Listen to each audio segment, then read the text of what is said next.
Pop culture.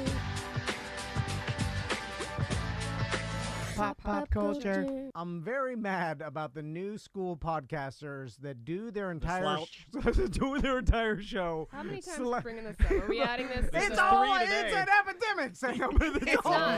They're all doing their show like full veto. They're like, yo, Kevin Hart, what do you think about it? He's Kevin Hart. He's a billionaire. Sit up. He's like, why are you slouching so much? I support you. Who even are you? What the hell is even that? I don't even know. A guy with baseball right. cap. Older guy. You just see the hat. Nobody.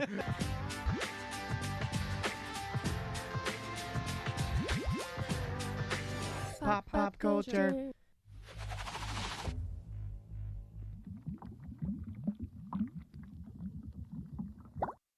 The most successful match that we've had just goes back to this summer, actually. So they were matched for 12 and a half years, one of our longest matches. The kid wanted to be a Secret Service agent. At the time, he had, mostly B's, C's, and a couple D's, mostly a confidence issue. A lot of our kids have lower grades, and it's all confidence. As soon as they start matching with someone and someone that actually cares about them, his grades go right through the roof. 100%. So this kid worked his tail off with the help of his mentor, and then this past June got put into the Secret Service and is now an active Secret Service agent and hit his goal.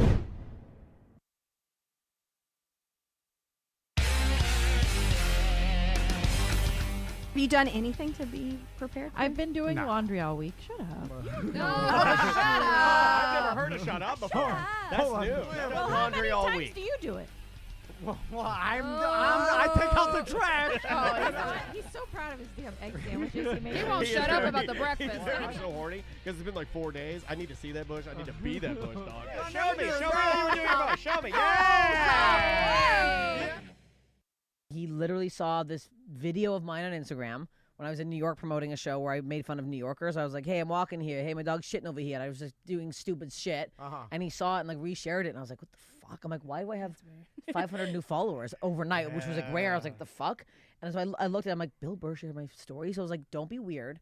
But I'm like, DM him. I'm like, just DM him back and thank him. What did you say? So I overthink waited. it? So I was with my buddy Alex Pavone, who's hilarious, who's actually opening for me this weekend. Very cool. And he's like, you say something. You have to say something. He's like, don't be weirdo about it. So I waited 2 hours and I wrote, hey, Bill, thanks for sharing my story. I really appreciate it. Yeah.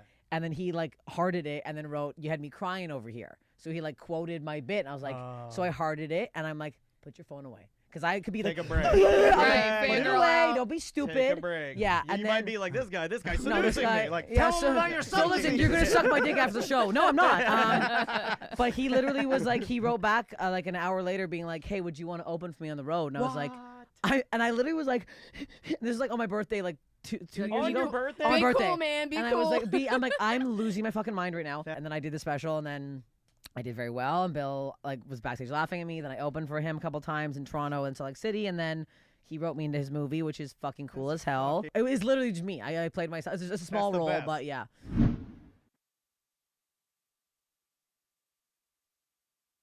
Have you had getting comedians? larger and Because larger. I'm sure there's stand-ups out there that are known for doing Eddie their- Izzard. Yeah, well, Eddie Izzard's one of the most It's famous. like the most famous I can think of. But I'm sure there's a lot of other comedians that do this professionally. But you don't want that. The whole point is for comedians Out of your comfort zone. out of your comfort zone, right? That's the novelty, but I do make exceptions. I mean, if I had the budget, I would hire Bob the Drag Queen, who's one of the best comedians I've ever seen. I opened for him in Dania Beach Improv, but let's face it, the majority of the comics that I can afford to have on this show are not going to be drag queens. But yes, that is the novelty, is getting comics out of their comfort zone to do something they've never done. I do have comics over and over again, and here's also what's happening. Comics get mad if I don't book them again because I return to the city. It comes back a year later. Nice. So, for example, I did the Miami Improv last January.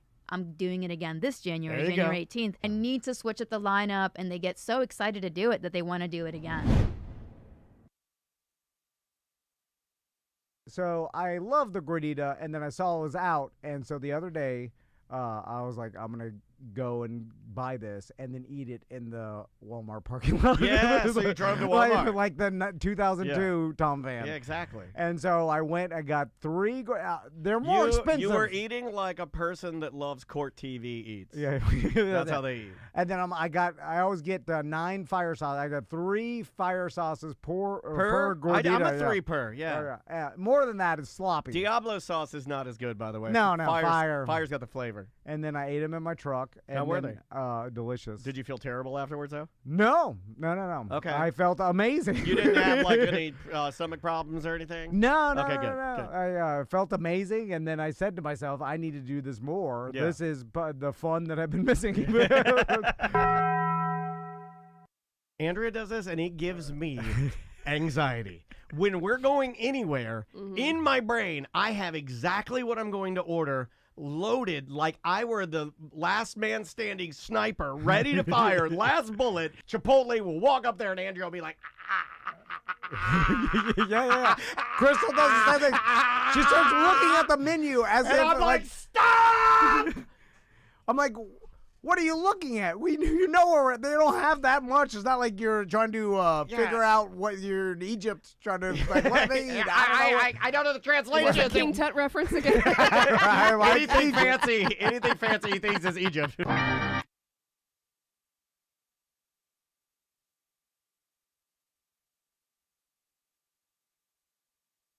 And we've filled up the tub Too much. with so much humanity that there's only 3 White Claw amounts of water. So there's barely enough water in this pool where our genitals are. Yeah, can you see through, or are there bubbles in it? And then I'm like, what is Bubbles this? or no? Like, what are we, do you like this? Did What you are we bubbles? doing? Bubbles. No, it doesn't have that. It's just No, you could have put some soap in there to cloud it. Yeah, Because yeah. I got to tell you, if you're looking straight down, Yeah. it looks like Blue Springs. It's disgusting. It magnifies everything. I look straight down, and I see a tiny little worm dick, like just in a hair nest. Yeah, it's like it's going back and forth like a sea anemone, like the current's moving it, and it's gross looking, but it's small, and it like it's hiding from a predator. Yeah. It's a tiny Tiny enemy. dick. I got a little anemone dick, and it's Yeah. moving with the current. Yeah. And my wife's in there. I can see her bush waving. Yeah, no, dude. Why'd you guys do this? Why are we doing it?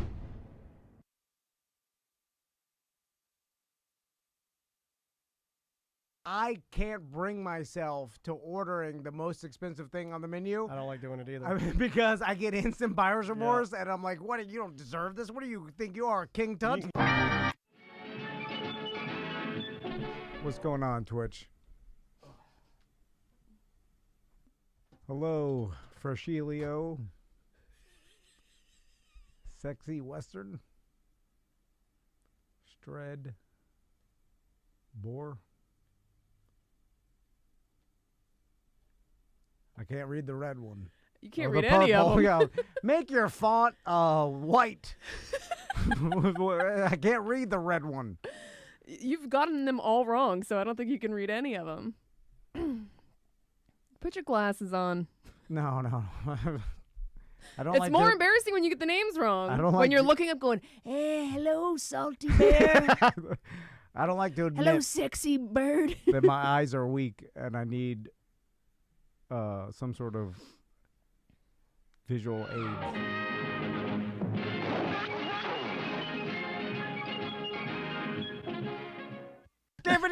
What the heck is going on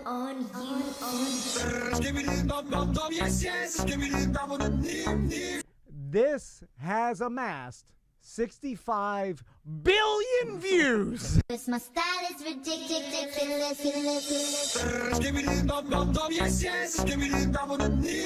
The Skibbity Toilet Roblox games get an average of 20 million players a month.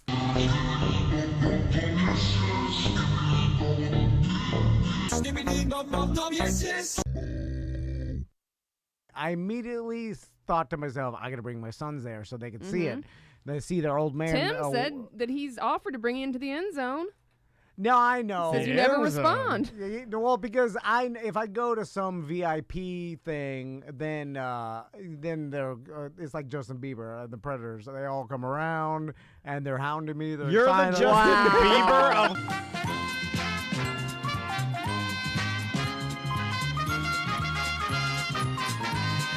How dare you say that? We had Morning Delight. We did. You did? Oh, tell me about. All right, now we get down to brass tacks. I mean, this can't be that much of an arrangement. Yeah, so Morning Delight. you got a little morning Wait, Rickles. do you mean the Jimmy Dean's Morning Delight sandwiches? With Jimmy Dean Delights, good mornings lead to great days. Shine on. Anyway, I noticed that my smoothies have fallen by the wayside. Not to Well, you have the choice. You get the buffalo or a smoothie. Yeah, no, I'll take the Morning Delight all the time. Yeah, Morning Delight doesn't give him diarrhea, which is. Yeah, well, no, it's the extra pumps. That's what it gets me. What are we talking about? Ew, what? No, I meant that when I go to the smoothie store, they give me the sugar pump. And Wait a minute, the sugar pump. Watch what you're saying, buddy. No, they give me the extra sweetener. Nobody knows what you're saying.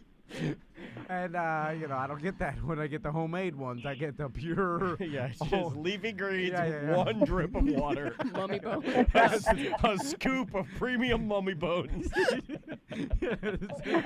It's so dry and lumpy.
can forget you never.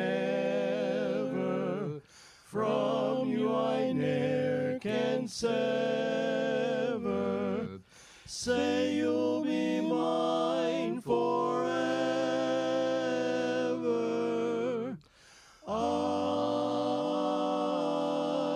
love you only.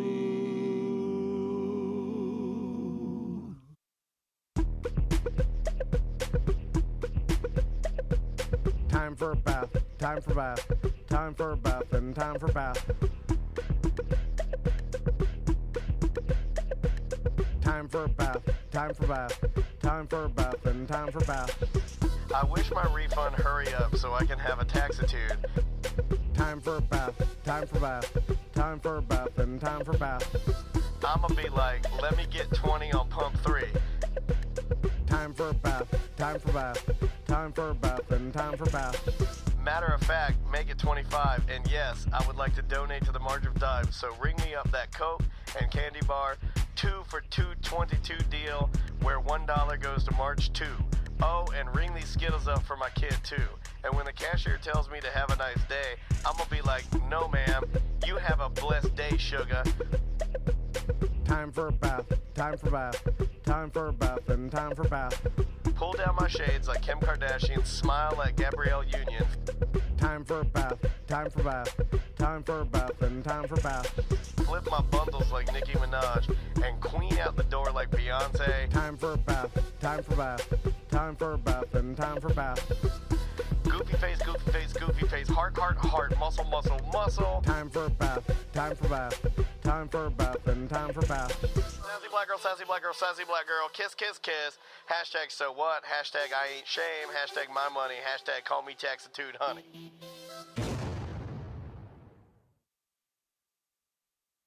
Live from the Injured on the Go Just Call Mo studio. It's a blast! It's Orlando's own Tom and Dan.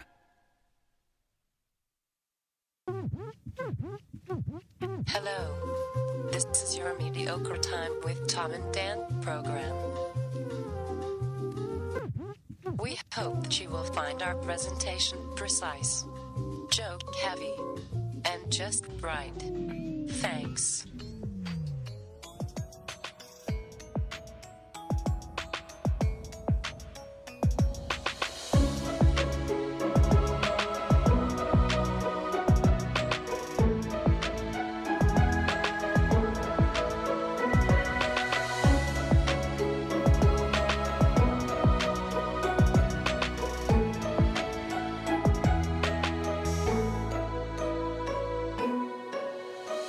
Welcome to the Friday free show of A Mediocre Time.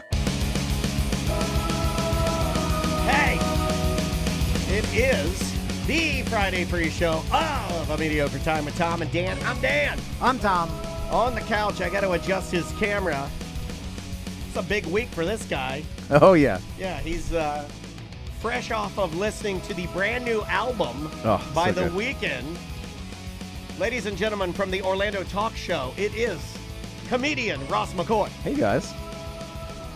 So, Ross, we'll get into the weekend we in a got second. so much to do. Yeah, We I have a listened listener to some of sitting them. in. We have a fine listener that bought a Subaru. What do you want to talk about, the Camping World show or the Miami show? I'm going to both. Yeah, this guy. I mean, this guy. The new album.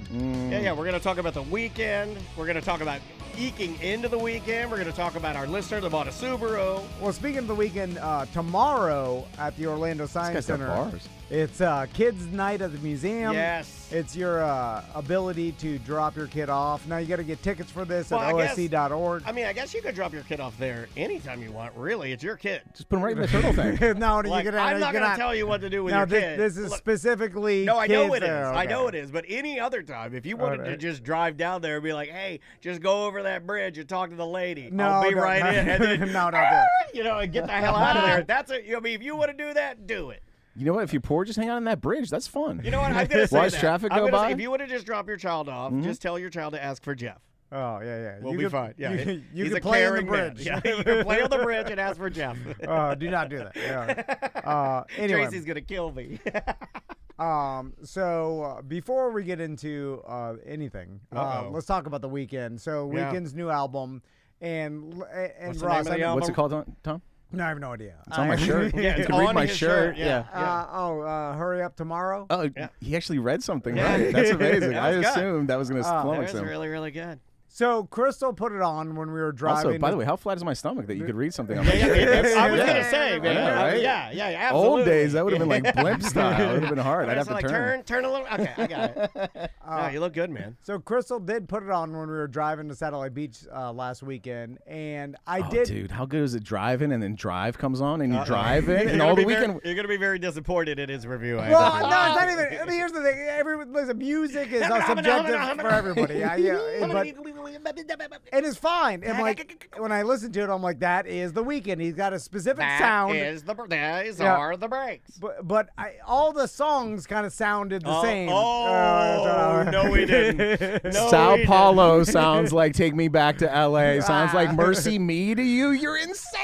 Yeah, It's all synthesizer. It's and all the goddamn synthesizer. I need some Allman Brothers, man. I need some. Come on, give me some steel, he's doing pedal his steel. weirdo art thing. One whole song is like a Brazilian lady chanting for 5 minutes. It's just all blended in. Just like, all right, just What do you think? put in something different. Give me some of the visuals that are popping up in your mind as you're listening to the Weeknd's latest album. Well, Hurry Up Tomorrow. All I can think of is him with bandages on his face. Okay, this is good. Tell me more of the imagery. and then When you're listening to some of the songs, what are you picturing in your mind? That's 2 albums ago, by the way, but that's fine. No, That's no, fine. yeah. I'm stuck in the, and then Loves the bandages. He loves the bandages. And then it kind of has a Michael Jackson feel a little bit to it. Yeah, a little Jackson-y, yeah. There's an R&B, which I like. Yeah, he but- is. I guess I don't think anybody would, and you can correct me, but I feel like I don't think anybody would say that the Weeknd is not top tier R&B, right? I mean,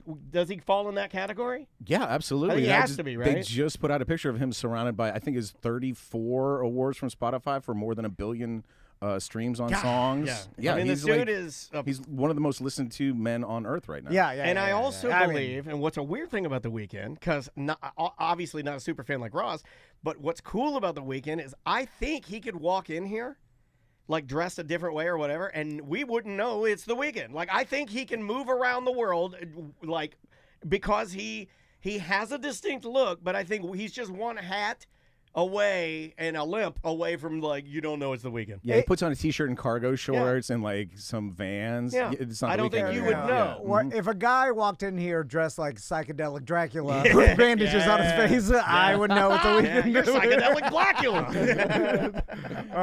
Anyway, so I think Crystal putting that on, she probably wanted to, get busy, right?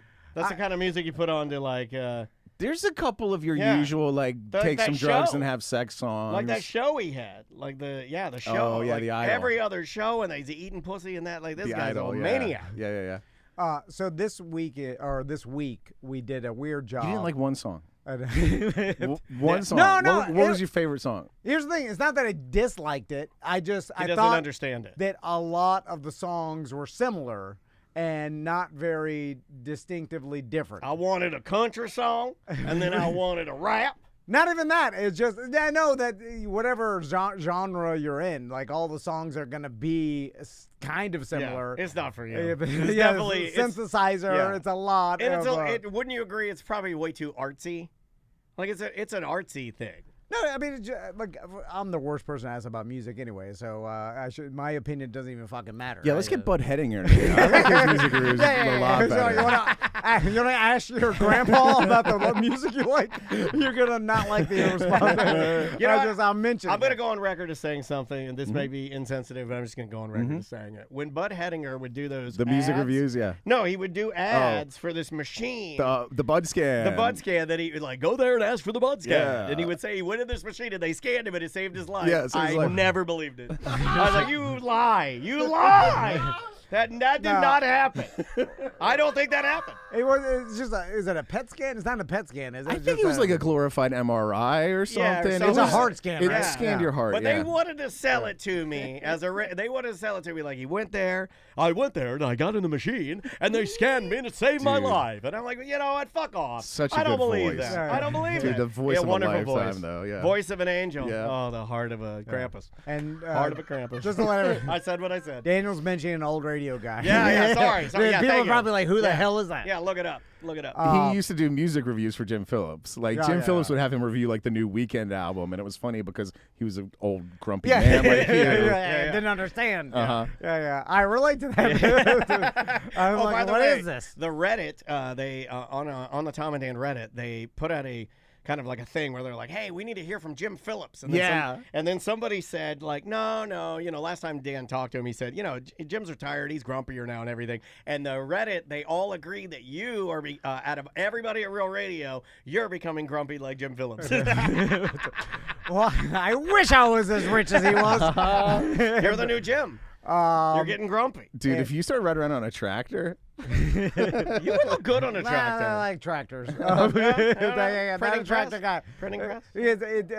Like everybody was, I felt like pretending, including me, to be impressed by a tractor. I'm not impressed. When Jimmy got a tractor, I was like,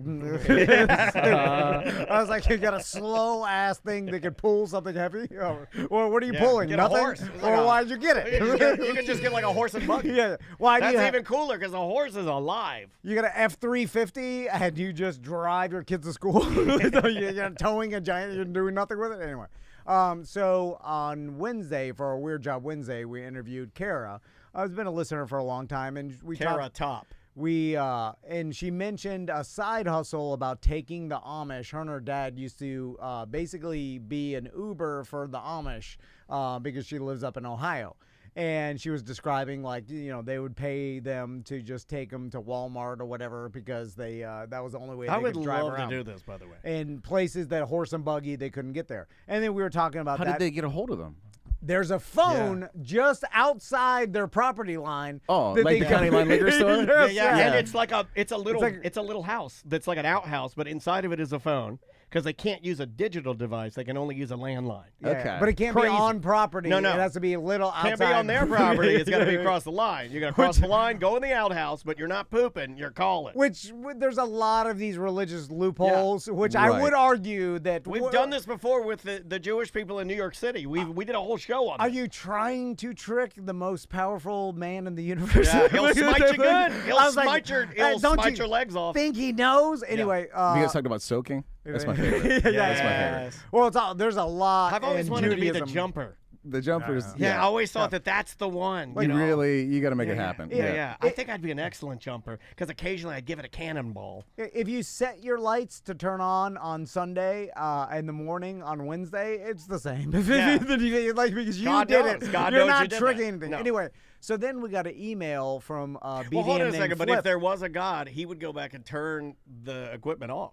Yeah. Right? He would. He'd be like, hold on a second. You're not, I will smite you. Hold on. I'm turning your timers off. Also, don't you think he'd be mad when you finally met him? You're like, you tried to trick me all these fucking years. I saw you at Walmart. You're worse than Tom the Atheist. At least he just said, I don't believe in me. He didn't lie. Yeah, he didn't try to trick me. You tried to trick me. You didn't lie to him. Yeah, you lied. Yeah. Anyway. It's God's fault for not specifically outlawing everything. You got to have like codices. True. So we got an email from this BDM named Flip, who's also familiar with the Amish. He wrote us this long email describing what he's seen in Ohio. I guess he grew up there. And it Only goes in Ohio would a parent name somebody Flip. It's his nickname. I forgot his real name. We should start requiring people to put their real names. I do not like the name Flip. I do not like that name.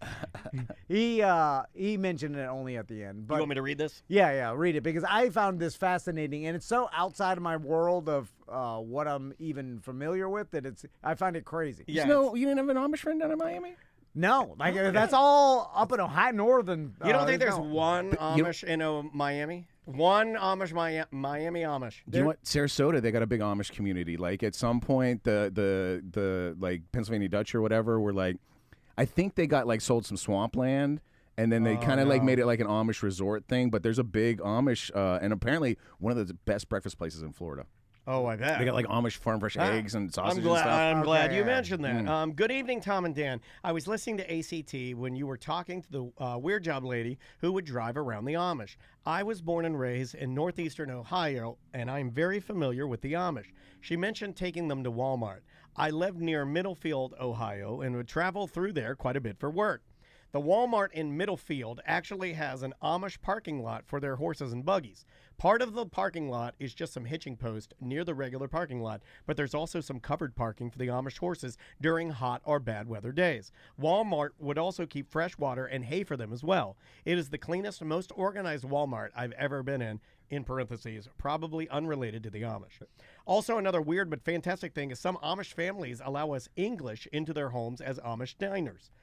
You have to sign up months in advance, sometimes over a year in advance, to get in, and had to be at least a party of 10 and up to 25.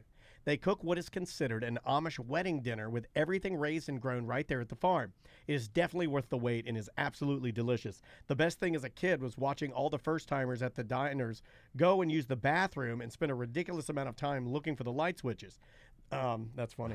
The fee for the dinners was never really discussed in the home. It was understood to leave the money, $14 to $18 per person, under the diner plate upon your departure. Tax-free, baby. The Amish in the area I grew up in were loaded. They are all highly sought after to build houses, make custom furniture, provide the Amish dinners, and also owned a lot of the bakeries in the area. And yes, the way to sign up for the dinners was to call the phone in the back of the shack at the edge of the property, exactly how she described.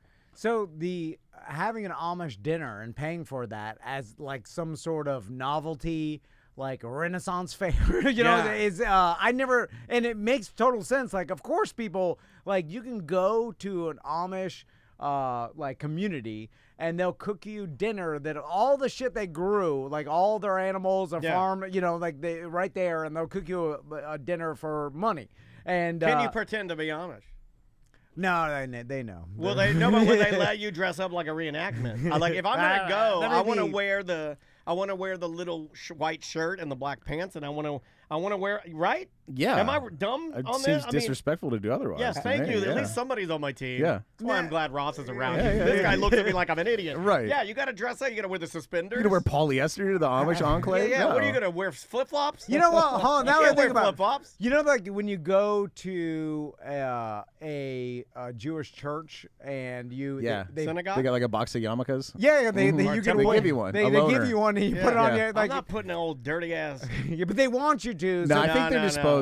Oh, okay. It's like a you know, it's like a sock where you try on shoes if you like Tom goes in there. Panties. I went to the Orlando Magic doctor today, and he gave me a pair of disposable Orlando Magic basketball shorts. What were they made of? They're blue Magic basketball shorts, but they're disposable. I was like, "Can I keep these?" They're like, "Sir, put them in the trash." That's super cool. Yeah, I'm poor. Let me keep these basketball shorts. You should have asked him if you could buy like a box of 100. How cool would it be to have new disposable shorts every morning? Yeah, they're awesome. They're super long and ones. Dude, I rolled mine up. You go to sleep at night and then just throw your underpants away at night? That'd be fucking awesome. Yeah, Orlando Magic, Rothman Orthopedics. They got the home of the disposable Orlando Magic basketball shorts. What were they made of?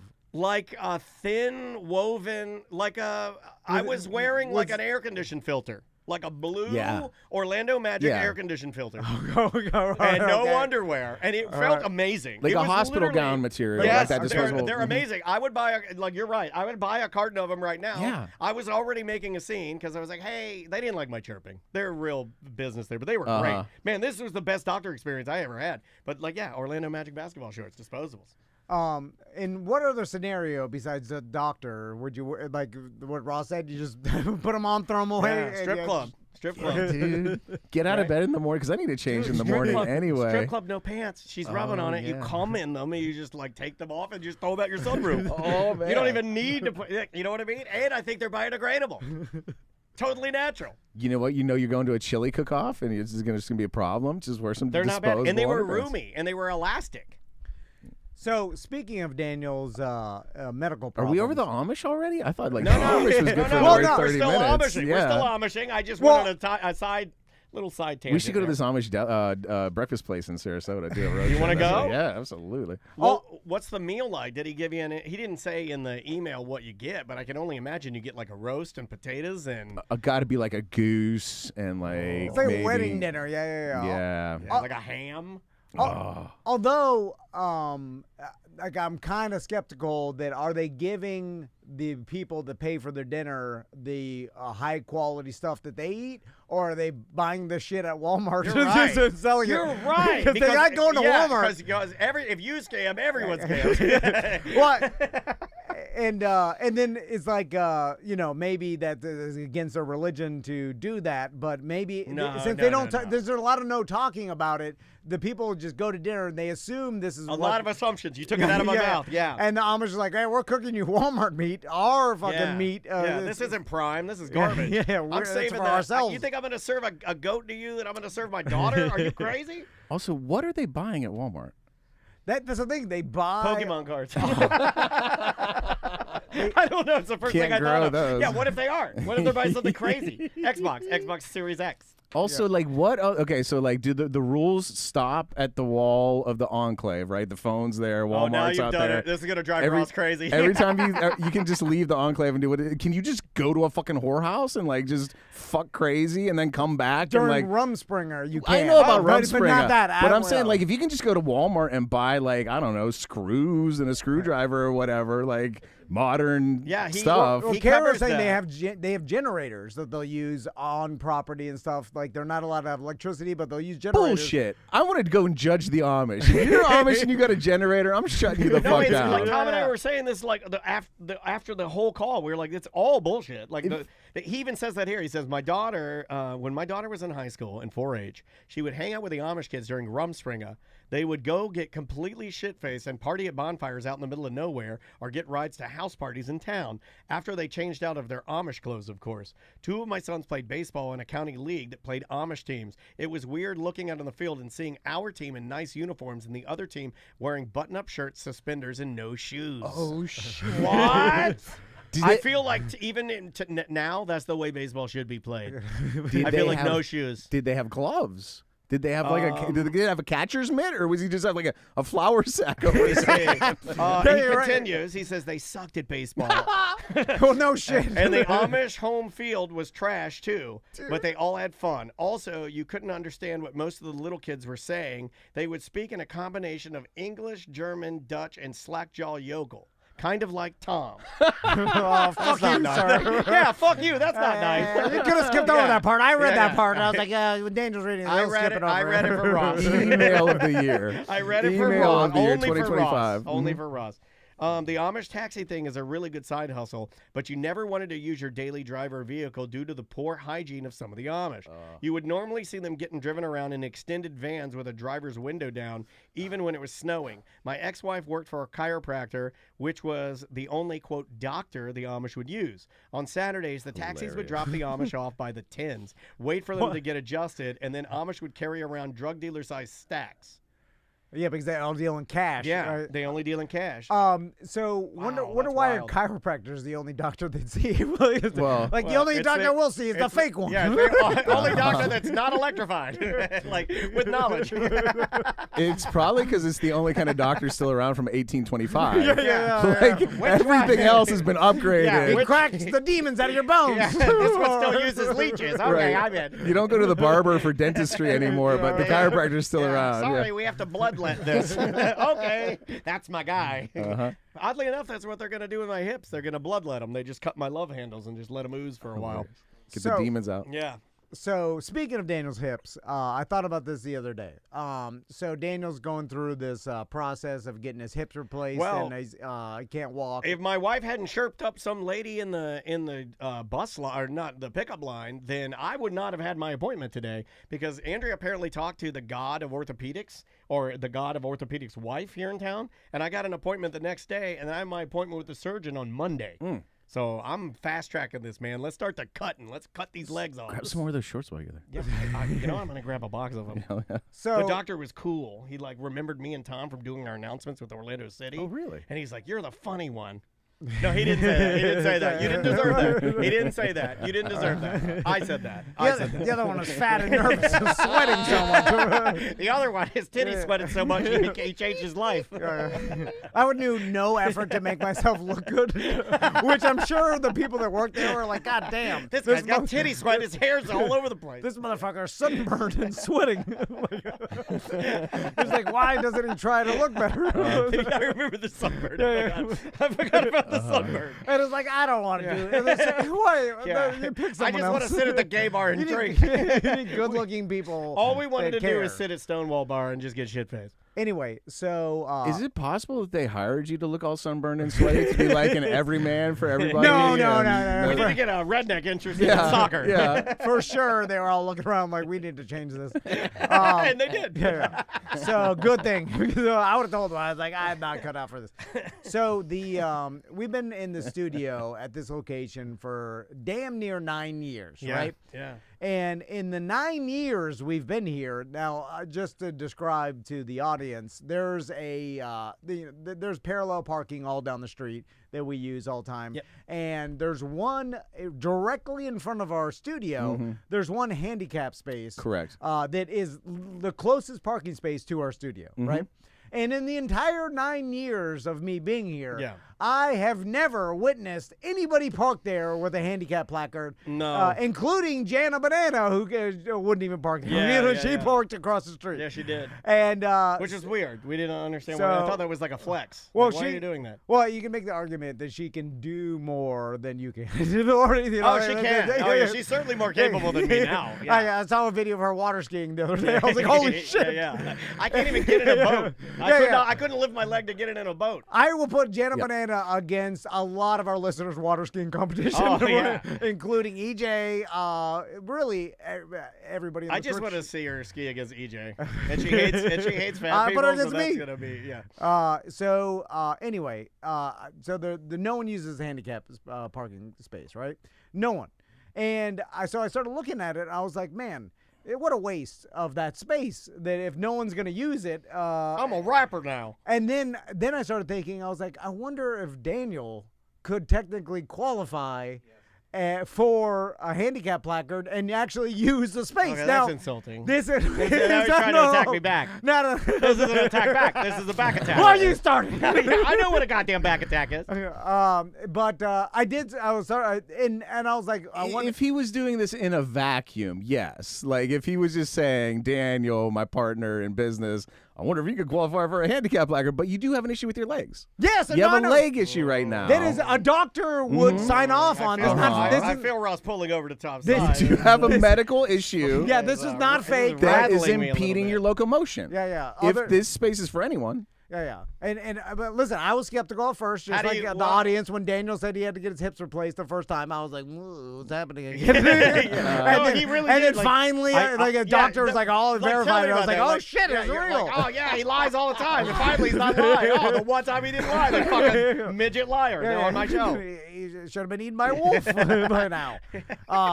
But I started thinking, I was like, if Daniel could qualify for a handicap placard, and he could park there at least. Well, how do I get it? Before I shit all over this. Our guest just said it's easy. I am. Only because you brought him up. Only because you brought him up. Forgot about that. Sir, did you park in that spot today? No, I didn't know it was there. Nobody fucking uses it. Yeah.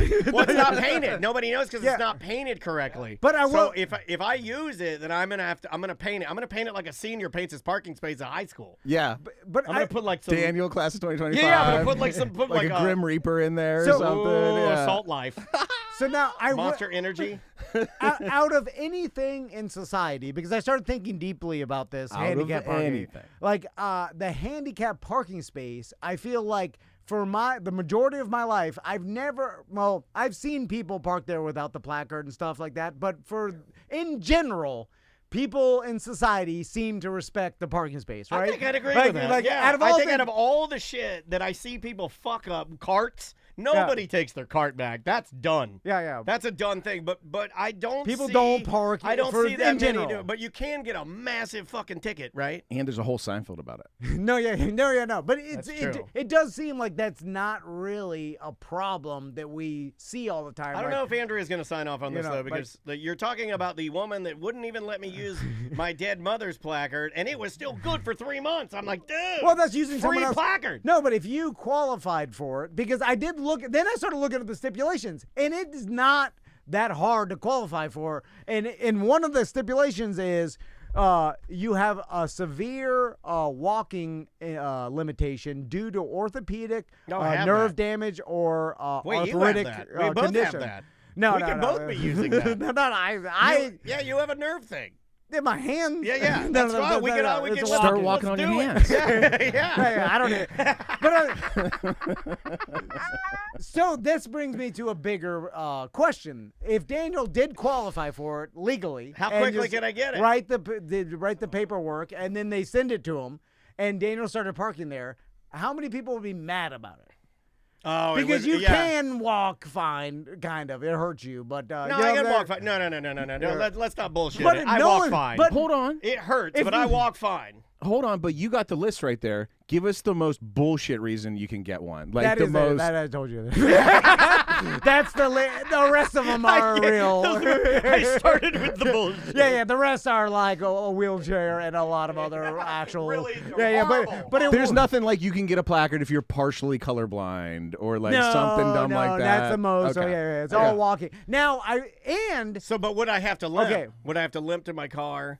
No. Limp to use? So, and there's another thing at play here. When my pop-up was still alive, when he broke his neck and he was going to rehab and stuff like this. Tough man. The doctor gave him a handicap placard because He don't want that shit. Slap it out of his hand. Yeah, Get that shit away from me. He wouldn't even let me put it in his car. Yeah, I'll slap it. Yeah. It'll make his car He's like, go. I Get don't it want off. that. Old men, they get mad. They're yelling. I ain't handicapped. Yeah, I guarantee you he exactly. said that. He called it 100%. a goddamn Obama sticker. Yeah. Start stepping I on don't it. know why. Piss on it.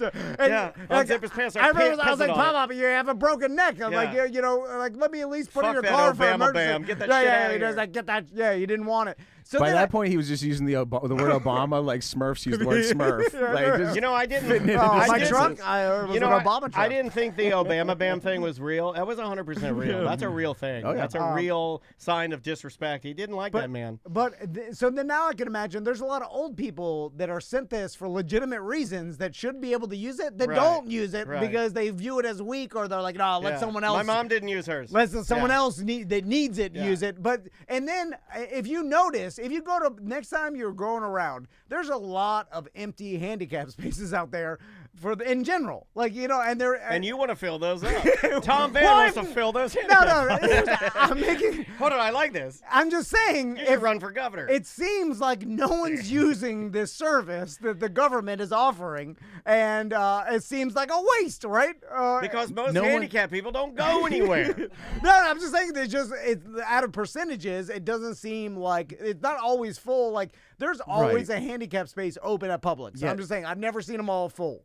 That's because they're there for people to utilize when they need them, Tom. Just like every building has a ramp, because there's not a line of people in wheelchairs. I want a line just of because wheelchairs. just because there's not people continuously using the line of ramp like constantly, I know. it doesn't mean that the ramp isn't useful. Do you get that? And I know it's But I would love to see like 30, 40 wheelchairs just all piled up. Just constant. Just piled up a line. Now, I know it's coming off like I'm trying to convince people to take advantage it's of the not. system I and didn't- use no, the no. spaces. I'm just saying I see things being unused and it bothers me. And that's one space. And if Daniel can fill out the paperwork, You go into the bathroom and there's like a baby changing table. Just because there isn't a baby on it, like all the time, it doesn't mean it's not useful and doesn't serve a purpose. There's no baby on. Let's get this. Yeah, get this fucking thing out of I'm here. saying in 9 years I've never seen anybody park there. Not one person. Like that. Well, but this one, Yeah. I think this one. Okay, I'm gonna have to over-explain So this. no but one's using it. I don't think anyone knows. It hasn't been maintained. The roads out here are Maintained? shit. Yeah, it has to be painted. It's supposed to be blue, No, right? there's a sign. No, it's it's blue. supposed. It's bare duty. You can barely tell that's a handicap No, spot. it's a big sign. But It's a big sign, China. Here's how I Beautiful can. sign. Other people just park there, and no one does. It's open all the time. No, Like, they park in front of it. Well, yeah, there's a little motorcycle space. Yeah, the I motorcycle parked space. there. It's not a motorcycle space. There's a little like it's so you can get your if you are driving, Yeah. you need to get out and get your For your wheelchair chair, out. yeah. If you got like a trailer with a motorized chair or something, so you have access. But it is like I thought it was a motorcycle. it looks Motorcycles like are a way half cooler. of a parking spot, and people park in it. Yeah, People park in that thing all the You time. know why I know Yeah, that? I knew that. I had to correct my dad one time. He's like, "Come over here, boy. This is motorcycle parking." I'm like, "No, it's not, Dad. Absolutely not motorcycle parking. I know you think it's cool." Anyway, I'm just saying. And that's been Tom Van's I'm just saying. Because he's never going to do it. And no one's, but it's like, it's a. Well, now you're calling me a pussy. You don't think I'll do it? It's a service. No, now he's calling me a pussy. And I'll definitely do it. It does. Out of all the things that I've seen people I'll do it just to make scam, you mad now. Like no one's like if anybody has a handicap plaque or is not handicapped and uses that shit, you would be embarrassed, right? Other people would look down at you, and be like, "Holy shit, you're a piece of shit." You know what I'm saying? Yeah. Like, and I'm surprised that it hasn't gotten to the point where it's all ruined. I'm just saying, gonna do it. Society's not that bad. I'm gonna do it now because you're kind of calling, but you're like, he'll never do it. Now I'm gonna fucking do it now. Yeah. And then I'm gonna park up there, and you're gonna be like, God, I wish I'd done it. Yeah. But then you'll be embarrassed to get out because you think I'm never embarrassed. I get out of my car now, and it plays Outkast when I get out. I get out of my car now, and he hates it. When you get out of my car, it's like. Nobody can tell me, so fast, it's so clean. Yeah. It's loud as fuck. It's so loud. Yeah, and turn that off, by the way. I'll That's never turn it embarrassing. off. Yeah, every song in that Outkast album sounds the same anyway. And the last subject I want to No. I want to. We're not done with this yet. What's Tom Van? You're king of the world. What's your plan with all these unused parking spaces that these goddamn cripples aren't getting to? Like, turn them into housing. What should we do with these parking spaces for these people if they're not using them? No, all I'm saying is that I think people that have some legitimate reason, like Daniel, the fact is he got to get his hips replaced, and when he gets his hip replaced, he's gonna be hobbled for a while before he rehabs it, right? And I'm like, during that time, if he could use the space right in front of our studio, it seems like, this is like low key you're bullying. And then you've never been this nice to me. No, but then when he's better, he'll stop using it. But he never looks out for me. So there's something of like, I feel like you're like, look at him. Like he'll stand at the window like beating off. Look at how weak he is. I made him use that fucking handicap. Look at that guy. Right? Am I right? I'll be in my truck, dude. This is our business style. Parked in another little half spot behind you.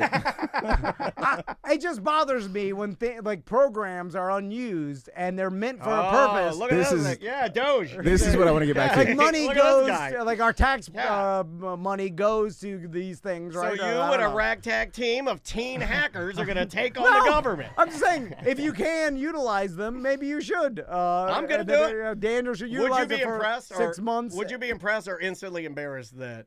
Instantly embarrassed. But in theory, this all sounds legit, right? But don't do it. Well, because that's why no one does it, is because they're like, oh, I don't need it. We'll save it for other people. But then it goes unused. And since nobody's using them, we should take them away. And what should we do with them instead? Well, I mean, I would like a higher tax bracket parking.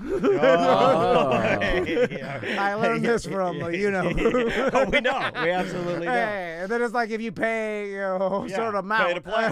you get what you get. I'll make an argument that, What about this one? I think I haven't seen it in a while, but they used to have expectant mother parking. What about that one? It used to make me mad. It used to make me mad a little bit. If I'm just being honest, I used to see it and be like, this is bullshit. But I don't know. Like, there are some complicated pregnancies out there. You know what I mean? Like, I've never carried a baby, so let them use the handicap. They're not using them. Like, they started making extra expected. Right. Like, so we're just going to funnel it down. It's trickle down parking spaces is what we're doing. We're going to have the expecting mother parking become the handicap. Yeah, or just let them use it too. If no one's, not that many, like getting rid of the. It's like getting rid of the, like getting rid of the Department of Education and like picking up the slack with Department of Labor. I love it. And then if we get to a point where they fill up, and then now we got a problem we'll fix. To add some Sounds more. Great. But they're not filled, and no one's using them. This guy's an idea guy. You know when he gets stuff done. Now, how about this? Okay. Tom argued that there shouldn't be handicap parking. Yeah, we all say that. 100% say that. AI always goes negative. So the blue ones are legally mandated. Okay. The expected mother. That's kind of whatever. Who's going to take that because it'd be rude or whatever. But they always have like 4 spots for like online order pickup that are never used. Never used. And there's nothing legal about that. The state legislature never passed a law about that. You guys are like a 2-headed snake. You guys are killing it. And like, I don't give a shit if you're ordering your groceries online. There's nothing magical or fucking biblical or miraculous about that. Like, you know what? I'm gonna start taking those spots. I'll tell you right now, between you and Tom, there will be no parking spot waste in this motherfucker when you guys get done. Holy shit. Tightening up the parking spaces. Less people are using it. We don't have fucking COVID anymore. What the hell is this shit? This is the only thing you guys have ever agreed on is slashing parking spaces. It's right up front. Yeah. Nobody's ever using it. If there's 3 open, you could use one of them. There's 4 open. If there's one. And they're always open. There's 4. Constantly. The green ones you're talking about. Right? Yes. Yeah, there's 4 of them. And they're like the best spots. They are the best spots. And they're clean. Have you noticed that? You know why they're clean? No one uses them. There you go. Interesting. Yeah, they're very clean. Will any employee tell you, like, hey, sir, you're not allowed to park there? I don't think so. No, you know why? Special needs. Or everyone at Publix is special needs. Not one person in there. Lowe's, it's like that's where I see them. Lowe's that I go to all the time has 3 empty. Okay, now I'm going to tread lightly because we are up against the break. I'm going to tread lightly because the 2 of you are the parking czars. Yes. How do you feel about electric vehicle parking, EVs? How do you feel about EVs? No, it should be an automatic trap door. I figured you guys would hate it. Because we do get really good parking. Like sometimes I'll show up and there's no EVs and it's right up front and I get to charge. It's awesome. It's for charging purpose, if they've put a charger there, okay, fine. Like obviously this business has made a decision, they're catering to you. That's well and good, but like if it's just a sign that says EV parking, I'll probably kick that sign over. Okay, all right, that's fair. That's fair. Okay, last question, Ross. Have you heard of warm mineral springs? Because I came across this on TikTok the other day, and now this could be a goddamn Peter the Dolphin. In fact, that we brought this up at one point during the show. But when I saw it, I was like, what the fuck? I've never even heard of this. If we preface anything we say by saying, hey, this could be a Peter the Dolphin, we're good. But so you guys have been in this studio for you're gonna repeat stuff. Dude, we've been doing this for we're coming in for 20 years, buddy. So there's a warm springs that's 85 year round. Now I'm aware of them in Georgia. I know up in Georgia they have them, but like I assumed everything south of like the Panhandle was coming up from the aquifer and therefore cold. Yeah, I didn't research why these are warm. It has to be geological in some way. It's because Peter the Dolphin. He's warm. It's jacking off crazy. But a lot of friction. I've never heard of any geological warmness in Florida. Shred Bear says they smell like poo-poo. Yeah, sulfur. I bet they're sulfury, yeah. So this is in Northport, Florida, which is like 20 minutes from which we really wisely put in the south of Florida. Yeah, like his name like Sarasota, Minnesota, Key. Never thought of that. Yeah. Well, thank you, Ross. Near Sarasota, and there's a huge. It's right by that Amish breakfast place. We should go. A huge warm springs. Yeah. It's 85 year round. It's gigantic too. It's not like a little tiny hole. And huge I'm not familiar. Springs. So you can swim. You can. Is it like a national park or what? This is a state park like any other springs in Florida. Do they have it set up for like mineral bathing and stuff? Because like the ones I'm aware of in Georgia, they'll do like one I know of like did it like the hot spring is at the top. And they do like a tiered system. They'll have like it pours out into like one at the top and it's super hot, and then the middle one's kind of warm, and the bottom one's it's still mineral water, but it's cooled off significantly by that point. This looked like a giant circle spring that had like a DeLeon. Lifeguard, and then like you walk in there. Springs is like that. Wakaiwa, yeah. I actually kind of like that. That's old Florida. It is fun, yeah. Kind of like a sinkhole spring. And you got to paint the edge aqua to make us think we're like at a spring, right? And then that usually has the water's coming in from just the ground there in a big flow. At 85 all so year long. So we have both? We have the 72, 85. I'm finding some shit out about Florida because I know Ross loves Florida. Love Florida. Did you know that Florida had horses before Texas? I mean, yes, that makes sense. But the Spaniards brought them here. They brought them. Yeah, and they were the little cracker horses. But like between this and the springs, like I love Florida, man. I want to see these. And what kind of mineral do they have? Any healing properties? They say, I'm sure at the time, it was Fountain of Youth. And Ponce de Leon thinks that this shit is doing something. You're absolutely correct of when we talked about this, so we'll get no emails. We had a gentleman come in who was an author, and he talked about there were rich people that would build hotels around these mineral springs, and then they would tout it as the first rich, like almost like resorts you would go to cleanse your body. Yeah, that's when we talked about it. The one in Georgia that's famous, it's called like the President's House or something. One of the presidents had it, like would come down every winter and like just taking these hot springs in Georgia. Yeah, and everybody like thinks the minerals, and they're like, "Oh, it's good for you." No, it doesn't do nothing. No, I use bath salts all the time. I'll take a nice hot bath and put some bath salts in there, and it does stuff. Yeah. Is it? There's any science behind the Epsom It says right salt? on the label. Epsom salt does supposedly. What does it do? Where I drink it, it gives me diarrhea. Is That also right on the label. Yeah, and it says you can use it to water your plants too. Yeah, you can do it's that. good for everything. Like Fabuloso. I put that on the head of my penis to keep it fresh. What flavor? Purple? Yeah, keeps it the purple one. Yeah, That's the OG purple. one. Yeah. Gotta go purple. Let's take a break, buddy. Let's take a break. Yes. When we come back, I've got some bizarre Super Bowl facts to tell Love Ross because I'm sure he's looking forward to the Super Bowl. He's got his Super Bowl socks on. He's never been happier with the Super Bowl. And we got a bunch of stuff to talk about. Too many things to get to. The name of the band, CRX. The name of the song, Mean to Be Called. Eric will be at the Food Truck Fiesta this Sunday in Sanford. So they've been doing this for years now, and basically a huge food truck event right there between West End and Celery. And Eric will be out there with his tent and Tom and Dan stuff. He got cheap T-shirts, a bunch of giveaways, and go say what's up there. Yeah, go say hi to him. Get yourself some gear. So Ross is here. Sorry. Yeah. Hey guys. Yeah, Ross McCoy. So hanging out with us today. Super Bowl is this Sunday. Yes. Ross, where do you watch the Super Bowl? I'm not gonna watch the Super Bowl. You're not gonna watch it? You know, I kind of respect that. If you are not a sportsman, turn it on and see what's going on. If you're not a sportsman, it does my heart good to see you go like, I'm not into that. And Not you even, just, not even for the commercials anymore. I don't even care. I like that. I'll probably just play Marvel Rivals through it. You know that a lot of people are like that. What about the halftime? Kendrick Lamar doesn't. The Weeknd one I watched. Other than that, I'm not interested in that. Yeah. It's not my favorite pick. You know, I think I'm in the minority there. I think a lot of people are excited to see Kendrick Lamar, perform the halftime show and possibly call Drake a pedophile. So that's a big thing in the gambling world. Whether he is doing the song. Apparently, as of Wednesday, it was confirmed via TMZ that he is doing the song because Wednesday at noon you have to submit your plans. Hey, this is our schematic for what we're doing, and it is on the list. The decision is now in the hands of the NFL and the NFL's legal team because they have to decide whether or not they want to do what I believe ABC did with the Grammys and air the portion of the song where he actually refers to Drake as a pedophile, because is that defamation? Well, I don't know. On the Grammys, 5,000 people stood up and sang A minor, and I don't know. That seems like you might have. But they aired it. Yeah, Okay. I mean, it seems like you might have a case, especially if you're not a pedophile. If you're airing.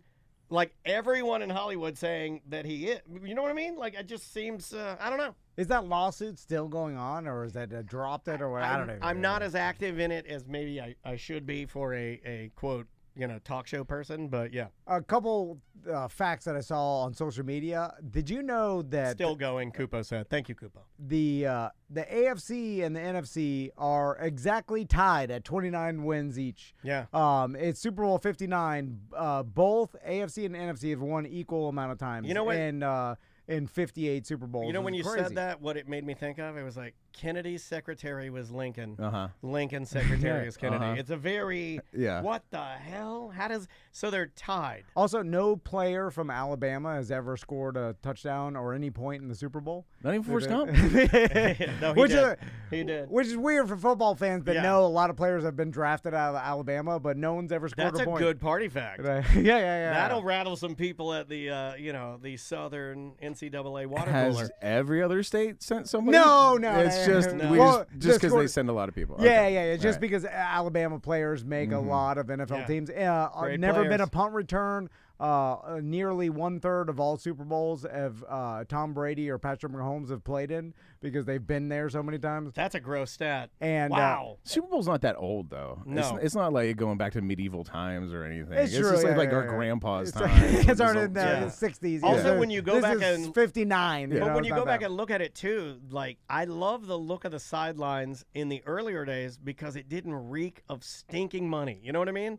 It was just these were smoking on the bench. It looked like a normal. It looked like Orlando Predators. Yeah. You know, it was so not rinky dink, but it just wasn't. No, what we see now. It was in the years when they had like off-season jobs. Yeah, it was straight up developmental. Yeah. It looks cooler for some reason. I've bitched about this before, but the Roman numerals in the Super Bowl and the fact that they still use them, I bitch. No one understands what the fuck these are. Yeah. Like these, and then and I made you even more mad yesterday when I told you a random fact. Yeah, and then in Super Bowl 50. 9 years ago, they didn't use the Roman numerals. They just said Super Bowl 50. And then and it didn't say, which proves to that Tom you have that the you ability. Can do it. Yeah, you can do it. It's the worst thing you could have ever done to him. And I would have made the arguments if no one, there was no outrage. Like, where's the Roman numerals? And I don't remember anybody mentioning this. And just go on. Well, you weren't in Rome at the time. Though. They were flipping out. Just from that on, then you should have just started using 51, 52, and just dropped the Roman numerals. You had the perfect opportunity. Yeah. You did it, and then no one said anything. Just fucking do it. I never understood why they did a number and why they just didn't do like Super Bowl 25, Super Bowl 24. Yeah, of course. Yeah. Why are we doing a number? Like, who cares? Like, just do it of the year, and then it's always the Super Bowl of that year. And then you know why? Because 50 in Roman numerals is L, and they didn't want it to be Super Bowl L. Super Bowler. Well, this year's is So they didn't want LIV, Yeah, but it's not like, take the L. Like, L for, Well, just... If it would have been Super Bowl W, they would have been all over it. But, like, Super Bowl L, they didn't want it So such this is Super Bowl Live. Sure. Super Bowl Live Strong. You better wear a yellow bracelet with this one, motherfucker. Super Bowl Live Strong testicles. Testicles. The NFL went through 73 versions of a logo with the letter L and decided it didn't work. 73 versions. They got that money, man. Poor bastard. They So sent much back to money. a cubicle 73 fucking times and then they didn't use any of them. No, there was probably freelance and they got paid. They probably got paid. It's unusable art that these people are like, yeah, I got $10K for that. Never saw the light of day. So another thing that we were talking about this week on a corporate time is the Marcus Jordan. Is why are there handicapped stalls? Like, that's not even They're legal. too big. Nobody uses that them. big. Yeah, Who's they're using never being these? used. Let's get rid of them. Using them? Start growing crops in there. So, Marcus Jordan, Michael Jordan's son, got arrested by Maitland PD this week for DUI and cocaine. Just Super Bowl and make that L the L, you fucking idiots. Like, how hard is this? Yeah. I know.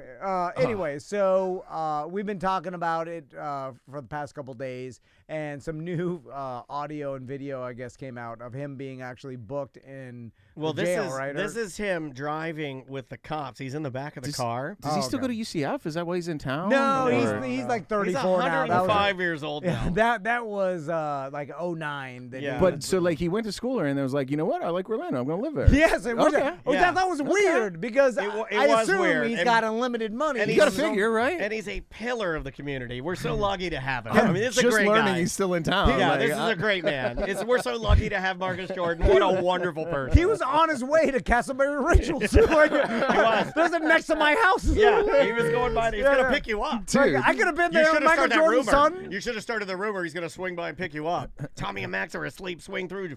And nothing Pull up. against my hometown, but why is he here? Why does he live in Castleberry? So I don't know. I assume he lives in Winter Park, but why? No, he lives in Castleberry. He tells people he lives in Winter Park. You know how to do this. Do you want to see the new Yeah, one? okay, This yeah. is the newest one. All right, let me get this ready so everybody can see it here. Because he's doing the stereotypical. He said a Michael Jordan son. Do you know who I am? He No, actually he's already done that at this point. This is him in got the his back of the squad car. car stuck on the railroad tracks because he turned right drunk onto the railroad tracks and it got stuck on the side of the gravel, you Yeah. know, and then the cops pulled up and like, hey, Super and he's like, hey, reasonable. Happens to all of us. yeah. and he tells the cop, he's like, hey, can you help me get this off of here? Here. And he covers that in this. Okay, this is from TMZ Sports. This is the third of the. We've covered this for 3 different days. It just keeps getting worse. This is the third one. This is him in the back of the car. Y'all feel great, right? Y'all feel great. Y'all did something good. Right? Huh? Y'all can smile tomorrow. He's saying, y'all feel great. Y'all feel great. Y'all can smile tomorrow. You got the illustrious Marcus Jordan. So he's giving them the equivalent of like, how do you sleep at night for pulling him off of the train tracks? Yeah. Fuck. He was driving a goddamn Lamborghini SUV. There was some chick that then the cop went up to her. She just rolled up the window. Apparently Tracy knows who it is. And the cops were super polite and nice to her. Tracy knows the girl. And she put it in the chat room. Apparently, oh, Tracy really? found out who the girl was. But he continues a little bit. Why this is funny is. Brought in Marcus Jordan. So is Marcus Jordan are you like popular or something? I don't know exactly what the fuck it is. I don't know. So he's saying you got Marcus Jordan, and the cop goes, Marcus Jordan, are you famous or something? Right. And he goes, you know exactly who the fuck I am, motherfucker. By the way, Marcus, you got to say Michael Jordan's son. Yeah, you can't say Marcus Jordan. Nobody knows who that is. There is a fair amount of Jordans out there. Yeah. So you have Montel Jordan? If he said Marcus Jordan, I'd be Montel Jordan? You're going to say, I'm Michael Jordan's son. And then the cop was, right at this point, he said it 5 times that a Michael Jordan's son, so he knew. He just fucking with him. around, yeah. Shout out to this cop listening to, I think, the Steve Miller Band while he's taking a nap. Wait, the music. I'm glad you mentioned the music, Ross. I don't know who you are, man. I've never met you. Okay. Can you turn this up? I like this song. He goes, turn this up. I like this song. A little louder. A little louder. He put on a little. It's Survivor. Yeah, Survivor. Did he turn it up? Yes, the cop turned it up, and then so Marcus Jordan starts singing Survivor, and in which case he starts yelling at the cop more about how you should have helped me, why didn't you help me? Then he doubles back again about Michael Jordan's son. Then apparently when he gets to go into booking, he says, I hate the music you guys have on here. Please put on some Mariah Carey. I need some holiday spirit. He said he needed holiday spirit. Yeah, he wanted like Christmas music when he got to the actual police station. He wanted Christmas music. Wait, this happened this week. This is all on a Monday night. This is a Monday night. Well, this guy must have had the most fun of any young man, right? Yeah. I'm going to try to look at the positives When here. he's saying holiday music, maybe he meant Black History Month. Okay. Although Mariah Carey, I guess. she's the queen of Christmas. Yeah. Queen of Black History Month, if you ask me. I know that means a lot to you. I'm glad you're still celebrating. The fact that he's being a dick to the cops and he's like, I can't. He's like, you fucking. You feel good about taking me to jail over nothing, and it's like you were parked on the train tracks, you got stuck on the train tracks because you were drunk. Yeah. And you have cocaine on you. Yeah, and he was going. He was going to his last stop, I guess, which was Rachel's. And God, I haven't been to. I mean, like, none of us have been to a strip club in forever. You been to a strip club? No, I haven't been. I don't even know what it's like now. It's pretty much the same. Okay. Yeah. I mean, I don't harder to find the strippers. Yeah, but I thought it was just like bikini clubs now, right? It's just and like... they read you Dr. Seuss books. It's really weird in there. No, I feel like a lot of the same stuff is going on. Yeah. But I'm a guy, my position on DUI is if, like, you're fucking hammered and you drive from the bar to your house and make every stoplight and fucking speed limit and you park and you're fine, no harm, no foul. But if you get drunk and you pull the wrong way down the train tracks and you get your car stuck on the train tracks, you made a mistake. You're fucked. You're fucked. That game the fuck over. You can go to fucking jail. And then you were there long enough to have the cops show up. And then didn't even flee. And then you didn't even have the courtesy to flee. And then you say, "Hey, can you help me get off the tracks?" You're Michael Jordan's son. You have the means to flee, sir. We're missing something here. You could easily have gotten the fuck out of there. We're missing something here that I knew of, but I didn't piece it together. They were already looking for this Urus, this Lamborghini. They were already looking for it because I guess when it had left Rachel's, they were chasing it, and it got away. Oh, really? Yeah. So to make matters worse, right? Like he had already been, I think, high rate of speed kind of a deal. So they were trying to pull him over. Well, I think that they were looking for. They were like, and he eluded them, or maybe through traffic. You get through a light and you're gone. Yeah. And so he was already being flagged for doing bad shit.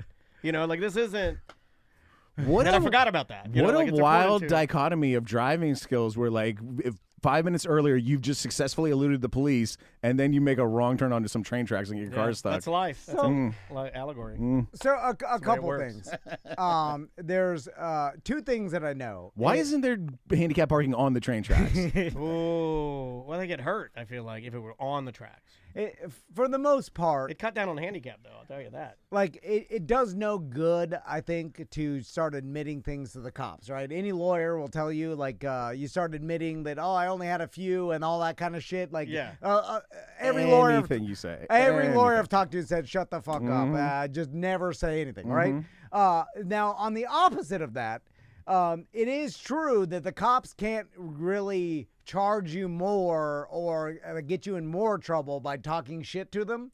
But I feel like in some way they'll get you. If you piss them off, they will, right? yeah. Like well, they can make the night longer, right? They're getting paid, you're not. So they can be really slow with your paperwork or really slow getting you like processed to the station. Or they can stop someplace else and handle their business while you're in the car, right? Well, it just leads you into a verbal trap where you reveal enough information that you've incriminated yourself. That's basically all they're talking to you for. So, but my question is, and we need to talk to a cop to find out this. I don't know any. No, I'm kidding. I know a lot of cops. So say you're going to jail, you're pissed off, you're like, oh, God damn it. You're mad at the cop that's arresting you, even though it's your fault or whatever, like. But what if I'm going in to infiltrate the prison system? But then you're 60 days inside? Yeah.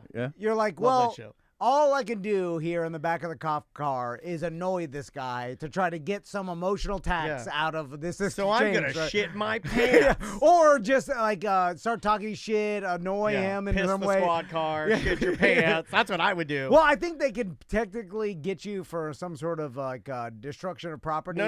It was an accident. I got IBS. I'll have my attorney talk me out of that one. So are there ways for them to make it worse for you? Because I think if you did shit your pants, they'll put you in the old fire hose room and they'll hose you down and delice you and shit. I see it on Super Troopers. The first thing they do is they pick you up by your shoulders and then they know you shit your pants, so then they take you, they sit you down in a chair like a bunch of times and smush it into your ass. Like, will talking shit make it worse for you? Yeah. Or does it not matter and you could get your emotional tax out of the cops? I don't know. No, but sometimes you push a cop to a point where he'll do things that'll make him lose his job. I feel like that happens. Oh yeah, like, they can lose control just like anybody. I mean, it just happened this week. But there was like a case where a guy got, like a homeless guy, like I think he got beat up. But I would also say that he was probably running his mouth. That doesn't justify the cops are beating him up, but I'm just saying it does. I mean, you're yelling at them. You're only human, right? And then they're gonna freak out and do something terrible, and then of course they deserve to lose their jobs. All I'm saying is like is being a dickhead, and then at least you get the emotional like, all right, I showed this guy. No, you came to the right guy. The right guys, rather. Like, can you do that and it not affect you at all? Because it shouldn't, right? It has nothing to do with what crime you committed or anything. Or does it actually pay to be overly polite and nice? You know what I'm saying? Like, I think it does pay. I would like to think in that case it does pay. Being a dickhead would somehow come back and bite you in the ass, but maybe not. Nowadays with video cameras and everything's being filmed, that you could be as much of a dickhead. What if it's just as simple as you being on camera for the rest of your life, being a dickhead to a cop? Yeah, because you come off horrible. Right. Like, what if nothing even happens to you, but there's this video of you up there like, fuck you, pig, and you're acting like a dickhead, right? And then you're like, that's not my best light. Now, but the society, though, I feel like the majority of society would be like, oh, okay, get them. You know what I'm like, I feel like the majority of society is like maybe not the biggest fan of cops. Seems like 50-50 based on the last election. election. That's your own bias. I think that's Miami. I think that's Miami because like where I was raised, like way higher. Like, because I only dealt with sheriffs that I knew.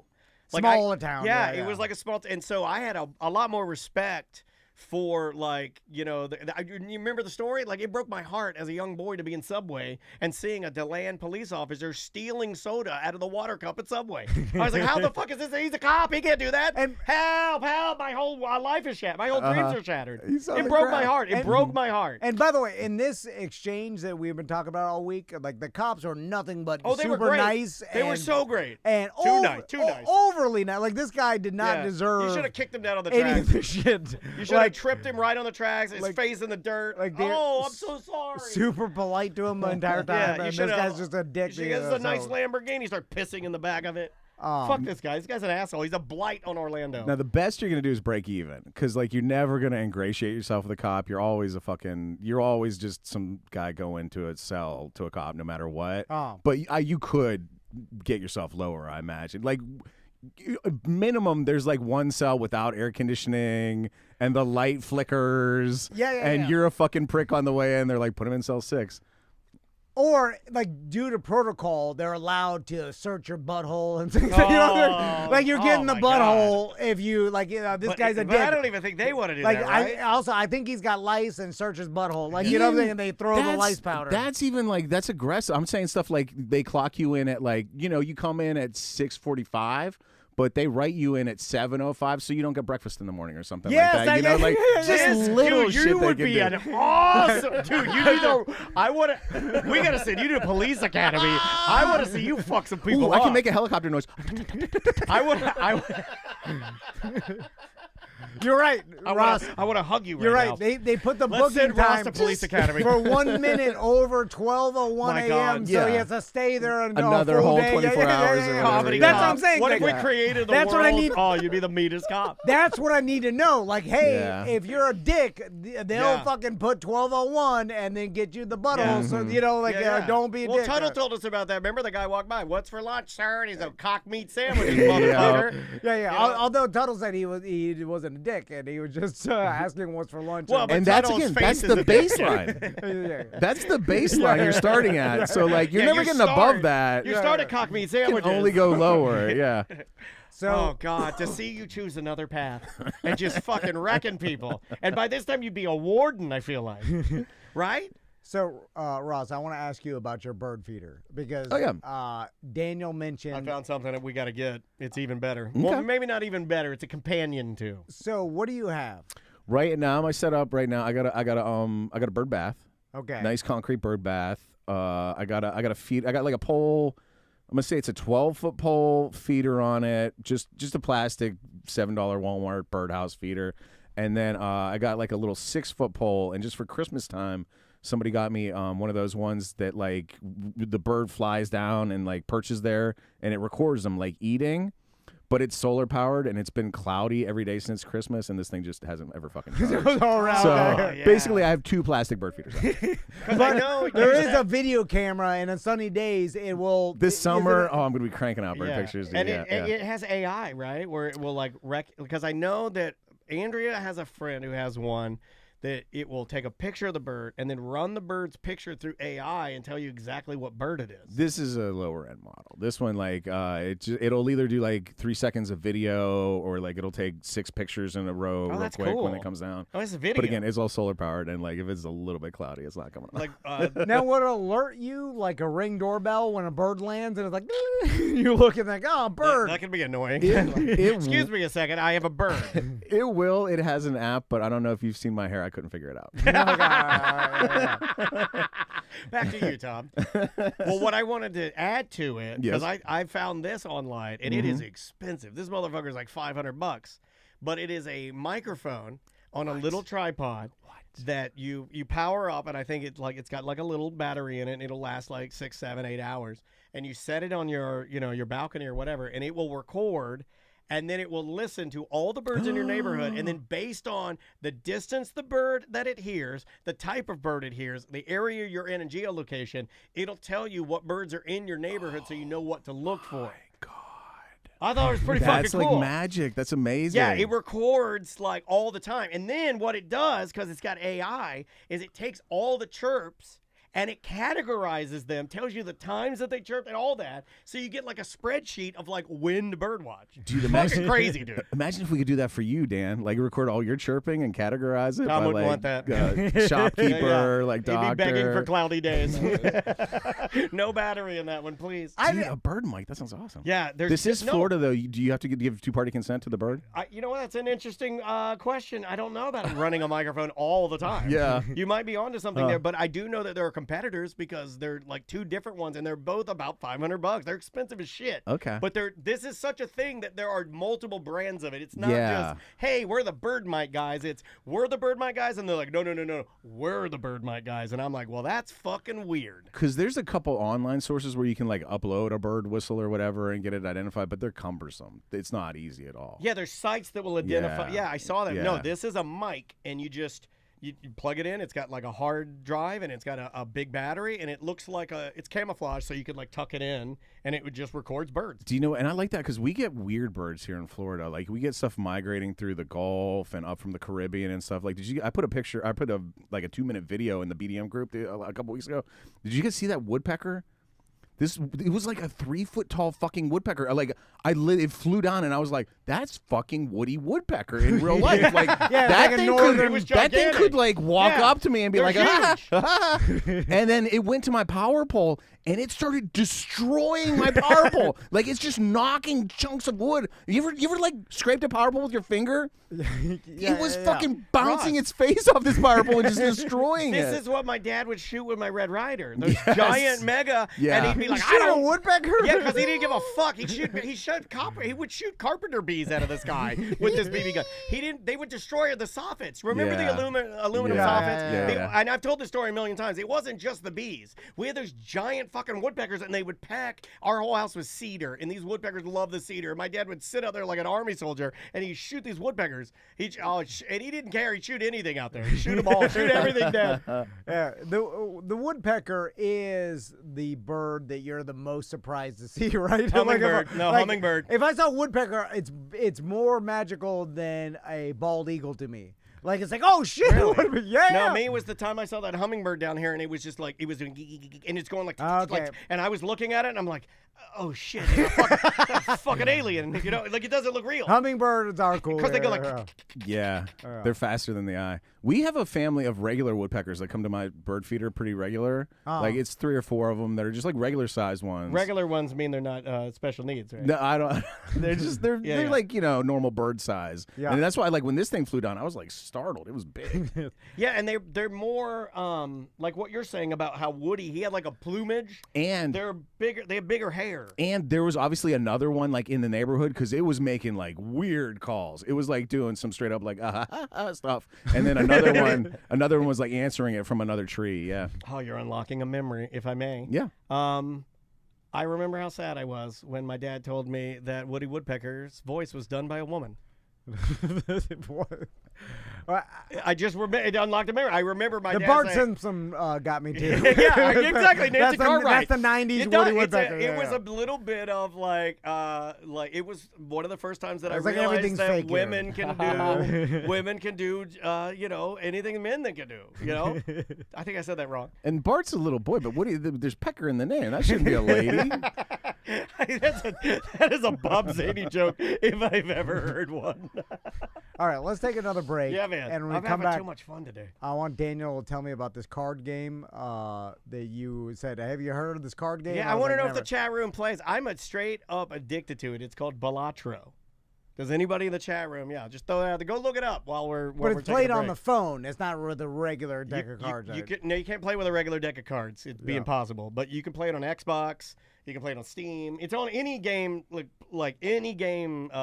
There's a whole platform category of online like card-based video games now. Like it's a whole category now. And then you can make money on some of them because like I get the TikTok ads. They're like, oh, I made money by playing solitaire for 3 hours. $12. I was like, what the fuck? Like it's some sort of ridiculous bullshit. What the fuck? Real money? They're looking for you, man. No. It worked. The ads worked. Well, I was like, for sure this is some mumbo jumbo bullshit. But it's probably like, hey, if you spend 3 hours on this app, No, because I was talking to a hot, horny MILF in my area, and she told me it was for real. Yeah, and I've been jerking off with ugly women.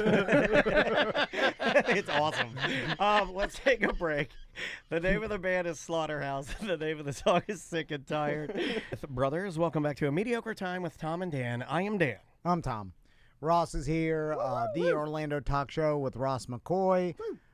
You can find that podcast anywhere podcasts are heard. And also, you got some shows coming up too, right? I do. In fact, tomorrow I'm going to be at MegaCon. If you're coming out to MegaCon, come see me at the Roast of Batman at 7:30 in Theater 3 and 22 OC. I don't know what that means, but come see me at MegaCon tomorrow. All right. Roast of Batman. I'm going to be Superman, Tom. Oh, you're dressing up as Superman? Correct. John the barber gave me Superman haircut. You can't. I don't have the stuff in, but like it's gonna be, Yeah, you're gonna curl it up. Yeah. Dude, by the way, if you ever need like superhero hair, go to see John the barber at Liberty Barbershop. I walked in. I was like, hey, I need you to do me Superman hair. He didn't fucking blink. Didn't ask a question. No. So you got it. He's like, I'll do it, and I'll show you how to do that little curl at the front and everything. Fucking nailed it. Yeah, that's what I like best. Is you can do some weird shit and he ain't gonna ask Will any he questions. do the Doc Ock? yeah, I'm doing the Doc Ock. I have to decide whether or not I want to continue my hair because I have now the Amish wispies. Look at those. No, no. Look at these on the sides. It's yeah. off-putting to like clients and things. No. You are moving towards homeless old crazy man. old man. yeah. Crazy homeless old man. Just wait till he does next. Wait till the crazy old man does next. And then the 27th of February, Tom, you probably come out to this one. West End Trading Company, Dr. Anna Lepley's Comedians in Drag doing comedy show. Oh, yeah. My friend Rosie LaRue is going to be there doing comedy in drag. That's Rosie LaRue. That's me, Tom. Oh.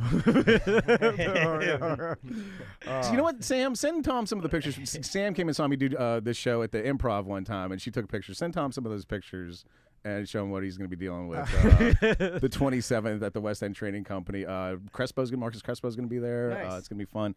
And then, Dan, your favorite show, What Do You Want From Us, live at the Bull and Bush on the 22nd of March. It's going to be a real good time. Back to the Bull and Bush. Yeah, we're going to do it at the Bull and Bush. It's going to be a lot of fun. I think the Bull and Bush is probably my favorite place to see it. I've seen it at Framework as well. Would have been at the last one, but I got a cold and didn't want to get everybody sick. But it's fun. You get to participate. You get to pick the jokes. If you've never been, it's a laid-back, very fun time. And you get to see Ross and Larry Fulford. And then normally, like, some of the best local comedians that these guys can dig up. Larry does a real good job booking it. Yeah. Sometimes you guys get guys from out of town. Like, it's good. It's a good show.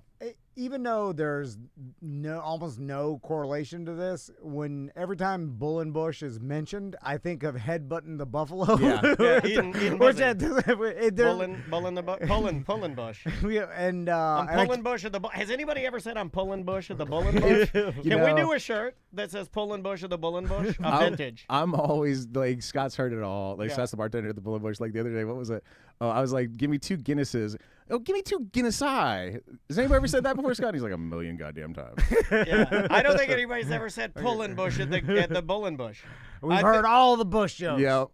So Daniel, what's this card game? Okay, Balatro. Why I find it interesting, and I think you might like it, but I know you'll never play it because you still haven't played the pinball machine. It's a cross. What? Yeah, he walks by it every day. And now you I never push that. Now it's free play. We're here for work. Put a quarter We're in. here for work. He believes it. He believes. You drink here? Like no, I work drink. No, but he doesn't drink here. He hasn't had a. I don't think he's ever had a beer in the studio other than just the tasting. Not like I'm going to play it during our pinball meetup the last 18 Whoa. But, okay, Balatro is a cross between, like, Hold'em and Solitaire. So they'll give you, like, for instance, they'll give you, like, you have to make 300 points. So you get a hand of cards, and then you pick, like, your best 5, just like you would if you were playing, like, Hold'em. So you do, like, straights, flush, royal flush, all of that, and that's how you earn points.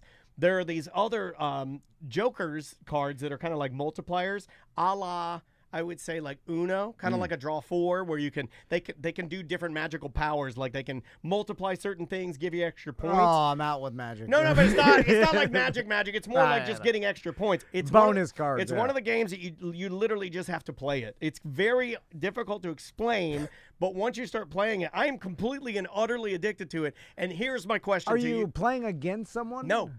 So it's like Solitaire and you play yourself. It's very much, it's very much like Solitaire. Where Tom, do you consider 2s or wild to be magic? Is that like? Well, I'm trying to figure out what the intention of this is. It's hard to explain. Yeah. It's like to me, where it fills a void in my life is, I think everybody listening to this has some aspect of their life where they're addicted to these new games that are nothing more than just flashing lights and I won something that's not even real. And where this game kind of combines the two is you're getting the point total, but there is true poker skill involved in putting the cards together to win. So there is skill involved. It's not just So strategy involved. Yeah, there's strategy. There's It's not just skill. hitting the button. No, and then there's also like Is there leaderboards? There's luck. There no leaderboards really, not that I know of. But the Is it online? the Discord, the Reddit, but people are. This thing is bigger than shit. Now, where I think what's really fascinating about the game is that it's an indie game. But it's literally it's winning all these independent game awards, 2023 or 24. It won like best game of the year. It's done by one Canadian man who's anonymous. His name is like Game Thunk or Think Thunk is his name. No one knows who the fuck he is. He did it in his spare time, and he made the fucking game for his friends. He made it for his friends. He did all of the art because he draws in his off time. He single-handedly did the entire fucking game and put it out there, and now it's like the biggest game in the world, but he did it himself. I don't think I've ever heard of anything like that. So do you have to download a specific app to play it? No, you can Or get is it on open. It's on Apple, Android. It's anywhere you want a game. Like you can find it. It's called Balatro. The Flappy Bird guy did that, but other than that, I don't think. No, I've but ever this heard game is so complicated. It's got over 150 different hand-drawn crazy jokers that do all different things. There's funny jokes in it. There's hidden secrets in it. There's hidden code in it. There's little like tip to pop culture in it, and the game is different every single time. But I've never heard of and he's an anonymous man, and he must be raking in, millions of dollars. But who the fuck is he, and how did he do it? Well, does it cost? You pay for it? Yeah, it's like $12. Oh, okay, so you didn't tell me. So it's you pay. Oh, he's for making the app. money, yeah, but it's that good, dude. It's worth. I'd pay $50 for this fucking game. It's a goddamn. It's the first time that I've ever seen an independent game, one guy, card game, nonetheless. Like I'm not a card game guy. So what do you pay for the app? Yeah, Or- you just buy The app, you and buy then- it on wherever you want it. So on Xbox, you just buy it for Xbox. So I bought it there, and then on the Apple, Apple Arcade, I guess they call it now. I bought it for that. I've already spent like $30 on this game because I'm fucking addicted to it. Cross-platform. Yeah, it's Mhm. great. It's a great fucking game. Is man. there in-game purchases and No. stuff? No, it's just you buy it once. Once you and then buy the you're- game, you just play, and it's got so much playability to it. I know we normally don't do game reviews or anything like this, but what was more astounding to me is I started watching this mini documentary on YouTube about it, and they were explaining how it's just this one Canadian guy, and he likes to make games in his off time for his friends because he gets rewarded just seeing their smiles on their faces. I'm like, this is all bullshit. That's not real. That's Right. not. And no, he made the game. He drew everything. He did the music. He did every aspect of this game. And trust me when I tell you, like from a guy that loves playing like relaxing games or chill games, it might be a perfect fucking game. It's a fantastic What keeps game. you coming back? I guess because you played solitaire on your Windows 95 laptop to see that little cascade The of cards at jokers. the end. There's 150 different jokers. Then there's like over 100 different. There are these planet cards that you play that can level up a hand. And I'll give you an example. So a straight might be worth 30 points. Once you play one of the planet cards, it's worth 40 points. And then you Okay. play it again, it's worth 50 points. So you can level up your hands, like level up a flush, level up two pair, level up a straight. Are you trying to get your name on a leaderboard? No, or you're just trying to. There are these. Great question, Tom. I asked it 5 minutes ago. Yeah, they're Well, I just don't understand the motivation. You got to play it. You got to play the game. Is there money involved? Is there you're competing? If there's no competition or money, it's To just, continue his shouting, are there achievements? Are there like anything you unlock? Yeah. Different skins? Yeah, it's very much like a slot machine. So you're skilling it, and you're using your strategy, but it gives you that reward. It does give you that like flashing lights and sound, and the music is. This guy is. Would gotta you be compile points to, Yes. or okay? So each time you play, you compile. Yeah, you get like stuff. 4 hands or 5 hands, depending on what type of game you're playing, and then you try to beat. They call them the blinds. They're really stealing terms from poker, and the blinds are almost like these mythical levels where they might say for the last blind, he's like a boss level, right? You get Yeah. to him after 3 levels, and you got this blind that you have to beat. And the trick on this one is you got to get 400 points, but guess what? All the heart cards are debluffed. They don't work. Yeah. And then they throw your cards down and you got all hearts. You're fucked. So you gotta use strategy to like, okay, I gotta discard these and get more cards in. I'm gonna use this wild card to power up this. It's great. Fucking great, dude. You know, maybe it is the Adderall that's changed me. Because I remember I'm trying to think back, and I remember playing like Clash of Clans. No, you on guys the won't show, like this. And that's a complete waste of time. I bro. thought of you. You were the first person I thought of because this is a poker game, dude. And it No, is. I can't. I'm out because there's no incentive. I have to have a purpose. It has to be money. It has to be some sort of I'm learning. It can't just be for the sake of doing it. Winning? You can't just for the sake of winning? It's not a waste. No, yeah, but you can win the game. I need to win against someone. Well, you're. I can't just win for myself. Scorekeeping against the world. Okay, interesting. And my name needs to be on a plaque, and then I can say like I'm the best. You know, like I can't just waste time just like killing time. I just can't. Yeah. It's impossible for me now. I don't know what changed in my life. I'm like I can't do this for no reason. I need some sort of fame, money. Money, power, respect. Money, power, respect. Yeah, like right? it can't just be for the sake of like I'm killing some time. And also, he said earlier, cash ruled everything around him. Like you can make the argument if you're like at the doctor's office waiting room or whatever, but then the problem is I think to myself, there's so many things I need to order off Amazon, or I need to research, or I need to get like for the show. But then like, you just look at Facebook Reels anyway, right? But here's the thing with Facebook Reels, I'm like I could use this for the show. This is like I have to be great rationalization. I have to rationalize it in some way. Everybody does that, dude. So you watch that reel where the girls are doing cartwheels and their tits are falling out for the show. Yeah. Like I can't get that off my algorithm, and I don't want it off my algorithm. I encourage it. And I can rationalize most anything. I need, and I can't find a way to rationalize. I can rationalize stealing this man's leg in some way. I can be like, oh, it'd be good for the show. Like, Can we even say that he has a prosthetic leg? No. Because that's going to sound insane. Why? Then I didn't even notice until after the first break of the show. And even though he said he's like I heard him say like I got a handicap placard, and the first thing I thought was like, God damn, this guy's God, everybody's got it. I was like, this guy's really working the system. He said no one does, and then I looked down one leg. Then I was like, oh shit. Give it a try. Just try it for me. Try it for me. If I can put it out to tell you. me a reason. Dan, I'll give you $10. How about that? All right, I'll give you a $10 bill. Okay. Yeah, I can't go too high because Andrew's in the chat room. If I said 50 or 100, you'll fucking yell at me. That's all I need. I'll give you $10. That's all. Okay, all right. That's it. We That's figured it out. Dan just got 10 minutes of show out of this game. So, like, I don't even know what you're complaining okay, I see about. what Like, you're saying. No, but he played a game to no end, but then he brought it to the show But and you talked got to see about his it. budget. After the show, he'll be like, it should have been 20 minutes. But that's his piece of shit. That's his rationalization for doing it. Now I've lost I can't do it now until you guys. I got nothing. Except for Daniel's $10 now back in. Start another show. He will. He will. It sounds like you need some more shit to do in your free time. Like, yeah. It is a good game, though. But and to end on this, though, the thing that I don't understand and that I will be trying to give you a follow-up on, who the fuck is this guy and what's his IQ and how did he do this? Because apparently he did the coding, he did the art, he did the music, putting it out there, everything. Like, he did every aspect of the game. And I would imagine that, like, he's a multimillionaire now just from something he did for his friends. I mean,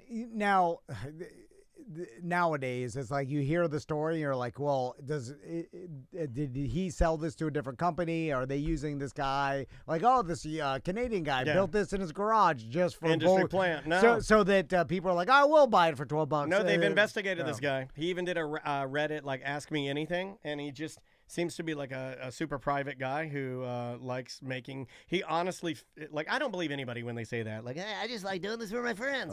Shut the fuck up. How long, like, do people? What's that fruit game or the Jewels? What was that? Fruit Jewels. It's Fruit Jewels. That's our commercial. Thank you. That's all we needed. It was an app like. Well, there were a bunch. 10 years ago. There was Bejeweled. And then Fruit Ninja. And there was Fruit Ninja, and you combined them into Fruit Jewels. Thank you, Ross. Was it Bejeweled? Not Bojeweled. Was it Bojeweled? You know the shit, was it Fruit Was it Mr. Bojangles? You motherfuckers. You know exactly what I'm talking about. Was it everybody was playing that shit, and now no one's playing it. That's what I'm saying. I want to play some goddamn video games. Let me play that Bojangles. Like, everybody was talking about the game, and everybody Candy Crush? Candy Angry Birds. Crush. crush. My wife said that. Fucking you crush. and my wife are so much fucking alike, and she hates it when I say that. But that seems I'll like say thanks a lot, Tom. That seemed to be a fad. Like, and it was a big, I think like a major company put that out. It wasn't like That one was. guy. But it was Pop Cap. it One like of that. those games. It was Yeah. super popular. Same thing with like Angry Clash of Birds. Clans seemed to fall out of favor Yeah. now. Like they go through super popular and then not anymore. Yeah, something new comes along. It kind of reminds me of, when me and Jeff and Mickey were super into this for a minute, this was a game called Kingdom of Loathing. Did you ever get into that one, Dan? No. Just you go to kingdomofloathing.com and it's like a text-based like role-playing game and just like super indie. Doesn't cost anything, but you can buy like an in-game item for $10 if you want to donate, basically. Andrea's still playing Monopoly Go, which I got her on. Grandma, I got her on that like in the pandemic. Monopoly Go. Yeah, and my wife has been playing Monopoly every night, even before sex. She'll be like, "Hold on, I gotta run my Go." What does she get out of it? I need to ask her. She's in the chat room. I'm gonna ask her, "What do you get out of Monopoly Go?" Because like I want to know your level. Park Look up Place? your level, because her level is. I feel like she's like way high. Way high. I'll even accept like it helps me as like a meditation. Like I play it and then it slows my brain down. And This one is like that, Balatro, I'll take because that. of the music. You need to get with me on Marvel Rivals, Tom, and they have a competitive mode. And then when you level up in competitive, it's you go like silver 1, 2, 3, gold 1, 2, 3. But every time you level up, it tells you the percentage of players you're better than. Yeah, okay, that's what I like. Yeah. You level up to gold 3, and it says you're better than 80% of the players on all servers. It's like, hell yeah, I am. I like that. Max is addicted to this fishing game on Roblox where it's you fish on a jet ski and you that sounds catch awesome. like megalodons and like giant squids and all that. So it's basically the dream of every Florida man. And then he plays it and then he watches YouTube videos of other people playing it, right? And that's his thing. Yeah. And then and then I'm like he's been into it for weeks now, like super obsessed with it. And then I'm like, hey, this is the last weekend. I'm like, hey, we're going to Satellite Beach. I could, Dre put some fishing poles together for us. You want to do some real fishing? I'm not interested. Yeah, it's not as fun. And he's like, can we catch a megalodon? Yeah, you can. And I'm like, And you don't have jet skis. We catch some stinky sheep's head or whatever they go. You have to fish from the shore. And honestly, we'll catch nothing. Because I don't know Spend how all to your fish. time tying knots. Yeah. You don't know how to fish. I will catch nothing. And then he's like, not interested. I want to guarantee Digital megalodon. fishing is really fun. Yeah. Look, I'm not trying to make And a I'm like, case for it, fuck. but I think Ross will back me up on this. There is a reason that I think virtually every video game that is out right now, the main character at some point in the game can go and fish. Fortnite? Fortnite has fishing. Red Dead, right? I think they did it. A lot of different games like, Animal Crossing. Like you go on and on about it because people like digital fishing. Tony Hawk Pro Fisher? Yep, that's a huge one. That's a huge one. I think that this will kill fishing for this generation. And here's why. Actually, we're killing fish, so there'll be no more fishing. But yeah. Well, if we kill all the fish, then there won't be any fish. Exactly. Because we're raising an entire generation of people that are digitally fishing and catching awesome shit at all times. Yeah, like, yeah, I caught 6 today. And real fishing, you don't catch shit for a long time. It's hard as hell. And that's why I appreciate it now. Like I never was into fishing too much, and now like through my buddy fishing, I started to realize like, oh shit, it's really difficult to catch a fish. Hard, dude. And when you do, it's such a like a moment. I've like, been oh 3 shit, times in the last 2 years. I've caught nothing and lost all my lures. And I know if you're a really good fisherman, you're like, oh, I'll catch something every time. But you will admit it's difficult to fish, like, and that's part of it. And I think then the learning curve is hard. But too. now digital fishing has made it too easy. And then when all these generation of kids go out and do real fishing, they're gonna be like, this sucks, right? Yeah. This is nothing like the digital fishing I fell in love with. You definitely summed it up. Like you fish in Red Dead, and or you fish in like Animal Crossing, and you pull out some fish that's not even Catch it real. all the I time. got a moon bass. Oh, it's a moon bass. I got 200 tokens. You're like, well, this is awesome. But then you catch a real fish. It's got like weights inside. And of it. immediately the video game tells you like where you rank in the world of moonfish and like how many points. And coins are going and off. then you can sell the fish to buy your digital cat a tiny hat. Yeah. It's also not bleeding and shitting itself, Which is a shocker. No, I like the shitting and the bleeding. I like that part. You're getting and then you're like, oh, it's got spikes behind the gills, and you're like, what the fuck? I would actually prefer if my digital fishing were more like Mortal Kombat, where you're fishing, you pull the fish in, you start shitting everywhere. Digital hook comes right out of the mouth. It doesn't go like and come out. And then you don't have to do that move where you cut the line because it swallowed the hook. And but then you put the fish in fast. Like, you don't want anybody to see it, because if a real fisherman sees that, they're gonna have your ass. And they try to tell you, like, oh, don't worry, it'll rust out eventually. Like, I don't know. That thing is going to take a while. Real fishermen it's going to be in there and ruining the insides. Real fishermen on Reddit will get mad at you if you pull the hook out too hard. There you go. Whoa. What are you doing there, man? So even if it did rust out, imagine being a fish with the hook just rusting out in your mouth for 6 or 8 months. It's in your throat. That fucking sucks. That would be bad. Oh, my God. Can I do my video? Because it ties into the throat. It ties into the. I got to show you guys one of the coolest videos I've seen. Okay, hold on. Let me see if I got this here. All right. Here he is. All right, we're going to go to it. I've never seen this before. This is a beluga whale. Check this out. Okay. I think I saw some people talk about some beluga whale video. Oh, my God. Anakin. It's bringing up. What's it bringing up? It brought up the iPhone that they dropped. What? And it looks like a dog when it does it. Hold on, this is not in some sort of theme park or whatever. No. This is on a private boat? This is in Sweden. It's snowing. You can see the snow there. This is in Sweden. He brings back the cell phone. This is Vladimir the beluga whale.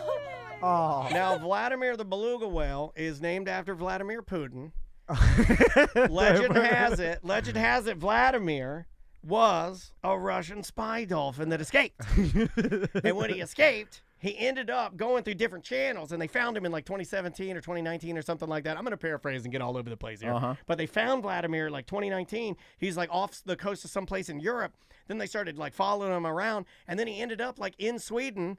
And he's so smart, and they found some harness with a GoPro thing on the top of it, and they took it off of him, and it said, property of St. Petersburg, which is what led them to believe that it was a Russian spy dolphin, right? So then they named him Vladimir, and then for the locals, he'd do tricks that people would, somehow they figured out that if you drop coins or you drop your iPhone, any Android phone that's waterproof, and you drop it in the water, he'll let it go down, and then he'll swoop under it and grab it and bring it back to you if you give him treats. You got to give him cakes and treats. So it's a trained beluga whale that lives in the Sweden. in the oceans near Sweden. Yeah. And people go out there and drop their cell phone and go down and pick it up and bring it back to you. And he'll bring it back to you. So his name is Vladimir, spelled with an H, the true spelling. They found him in 2019.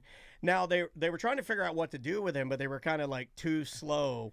They're like really dragging their feet because he was free, right? Yeah. So he would pop up here and there and everywhere. He'd pop up normally around like shipping containers, vessels that had like dock workers, because he would charm the dock workers in like swimming up to them and like doing tricks and shit. And then they'd give him like cupcakes and like fish. He was used to people and like how to work he loved it. Yeah. He fucking loved it. So they formed this like in the summer of 2021, I guess. Some scientists formed this like Team Vladimir in an attempt to like save him. And they were like, save him. He's free. He's giving people cell phones. But it wasn't good. Like, what was happening is, right, like in Sweden, there were reports and there's videos. I couldn't find some of the videos. Some of them they said I shouldn't put up there because it's like abuse. He'd pop up in certain areas in Sweden, and then you'd have like the neighborhood kids that start throwing fucking rocks at him and shit. All right.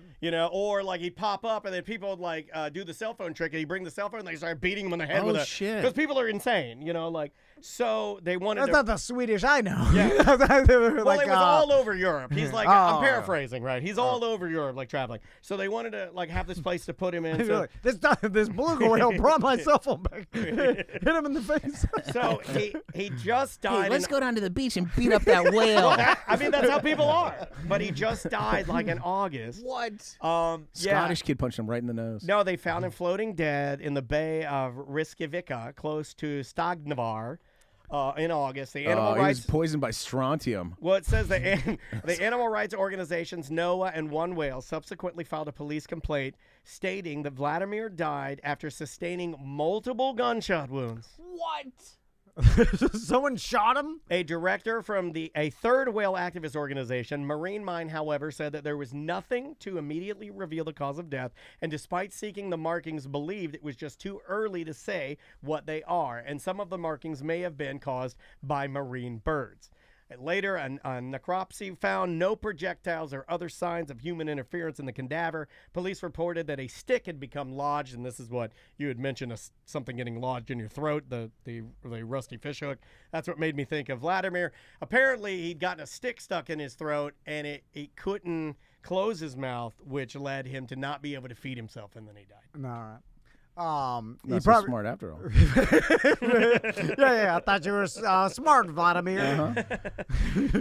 Ate a stick. Let's finish with an explosion of the week. Okay. The Russians obviously got to that whale. You want right? the song? You want the song? Yeah, here we go. We're doing it.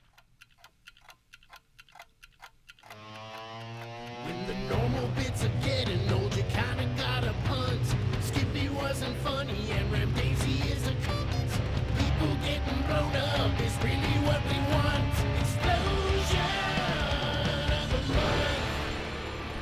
Explosion of the month brought to you by Modern Plumbing Industries. Don't forget Modern Plumbing, the no explosion guarantee. No Modern Plumbing employee will ever cause your house to explode fully. All right. I'm glad you mentioned that. Glad to add the fully part. Mention Tom and Dan for 10% off any plumbing service. They service a lot of counties in Central Florida and have been servicing Central Florida since 1975, family owned, and they will help you out. ModernPI.com. I'm having a freak out. What? Did we do that? Did we do the Vladimir the Dolphin story No. before? Hold on, seriously, I'm No, sweating. I would remember Beluga Dolphin, get your cell phone. Okay, because I'm having a mild freak out. Okay. All right, anyway, explosion of the week is the Great Syrup Explosion in Massachusetts. I got an email about that. Like, Ross is wrong about some of the details. Yeah. If I may, I'd like to correct. Ross wasn't wrong. Wikipedia was wrong because that is 100% of my fucking research. Yeah, that's what this whole show is powered by. Fuck you, listener. Tom, you know the Battle of the Somme, World War One. Okay. You listened to that. What was his fucking name? Dan Carlin. Dan Carlin. Yeah, the fucking. So this is one of your classic like meat grinder battles. I thought Tom was listening to his old Johnny Rebel tape. By the way, did you hear that new Dan Carlin? He put out one, the new Alexander the Great one. It's really good. I used to listen to Dan Carlin and like Penn Jillette's podcasts back when there wasn't 10 billion podcasts. Yeah. It was like it was new. I used to listen to it back in the day. And now I just listen to people that are like-minded talk about exactly what I want to hear. Fantasy at football. the exact Yeah, I time. got you. I bubble it out. Anything that's not anything close to what I want, I don't like. It's only exactly what I want. What is Dan Carlin saying that you disagree with? Well, he's a little long-winded with the history. Yeah. And then I can tell. The way he shifts blame. I can tell by the facts he says that I know what. I know how you voted, Carlin. I know what bet he's lying at. The very fact that he. What does that even mean? You should say that more. I believe that. I like that one. Cultural carrots and sticks. All right.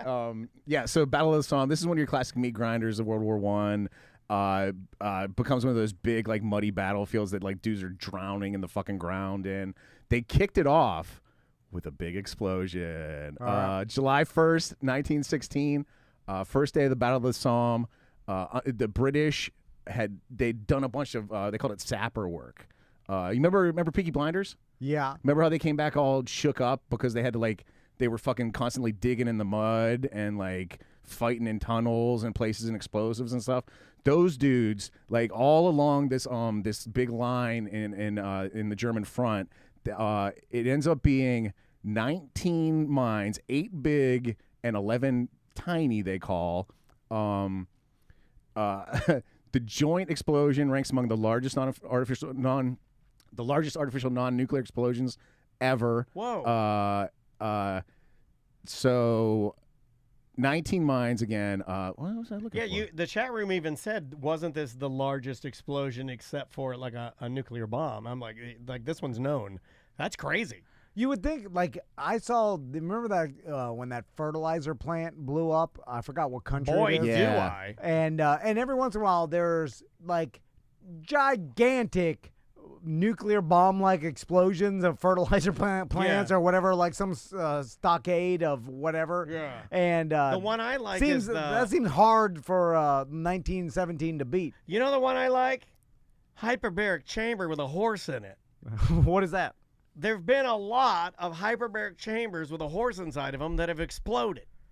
I've never even heard of that. Why is a horse in there? Because it's for like an injury. Is it like when they have to put him, like if you do, like, you know, normally you shoot the horse for the leg thing, but if you're going to try to heal him, you have to put him in like a neutral buoyancy, basically, so their leg can heal. I think I've heard, I could be making this up, and but I think a lot of horses go in hyperbaric chambers for like healing, and it's dangerous. You get one, like, I don't know, one hair out of place or a piece of dust or something, a bluey, and then everybody. You know. Well, it's like where they put scuba divers in, like just a pressurized chamber so they don't get the bends. I might have to chat GPT this. I may have just said something horrible. I don't know. All right, so we got 19 mines, Tom, and they charged them so like they would blow and then throw all the shit like towards the Germans, basically, so that, you know, the British and the French could rush up, take these craters, and then have like a natural kind of wall formation ahead, right? Okay. They also had like they had some big ones to blow up. They went underneath like German machine gun positions, put fucking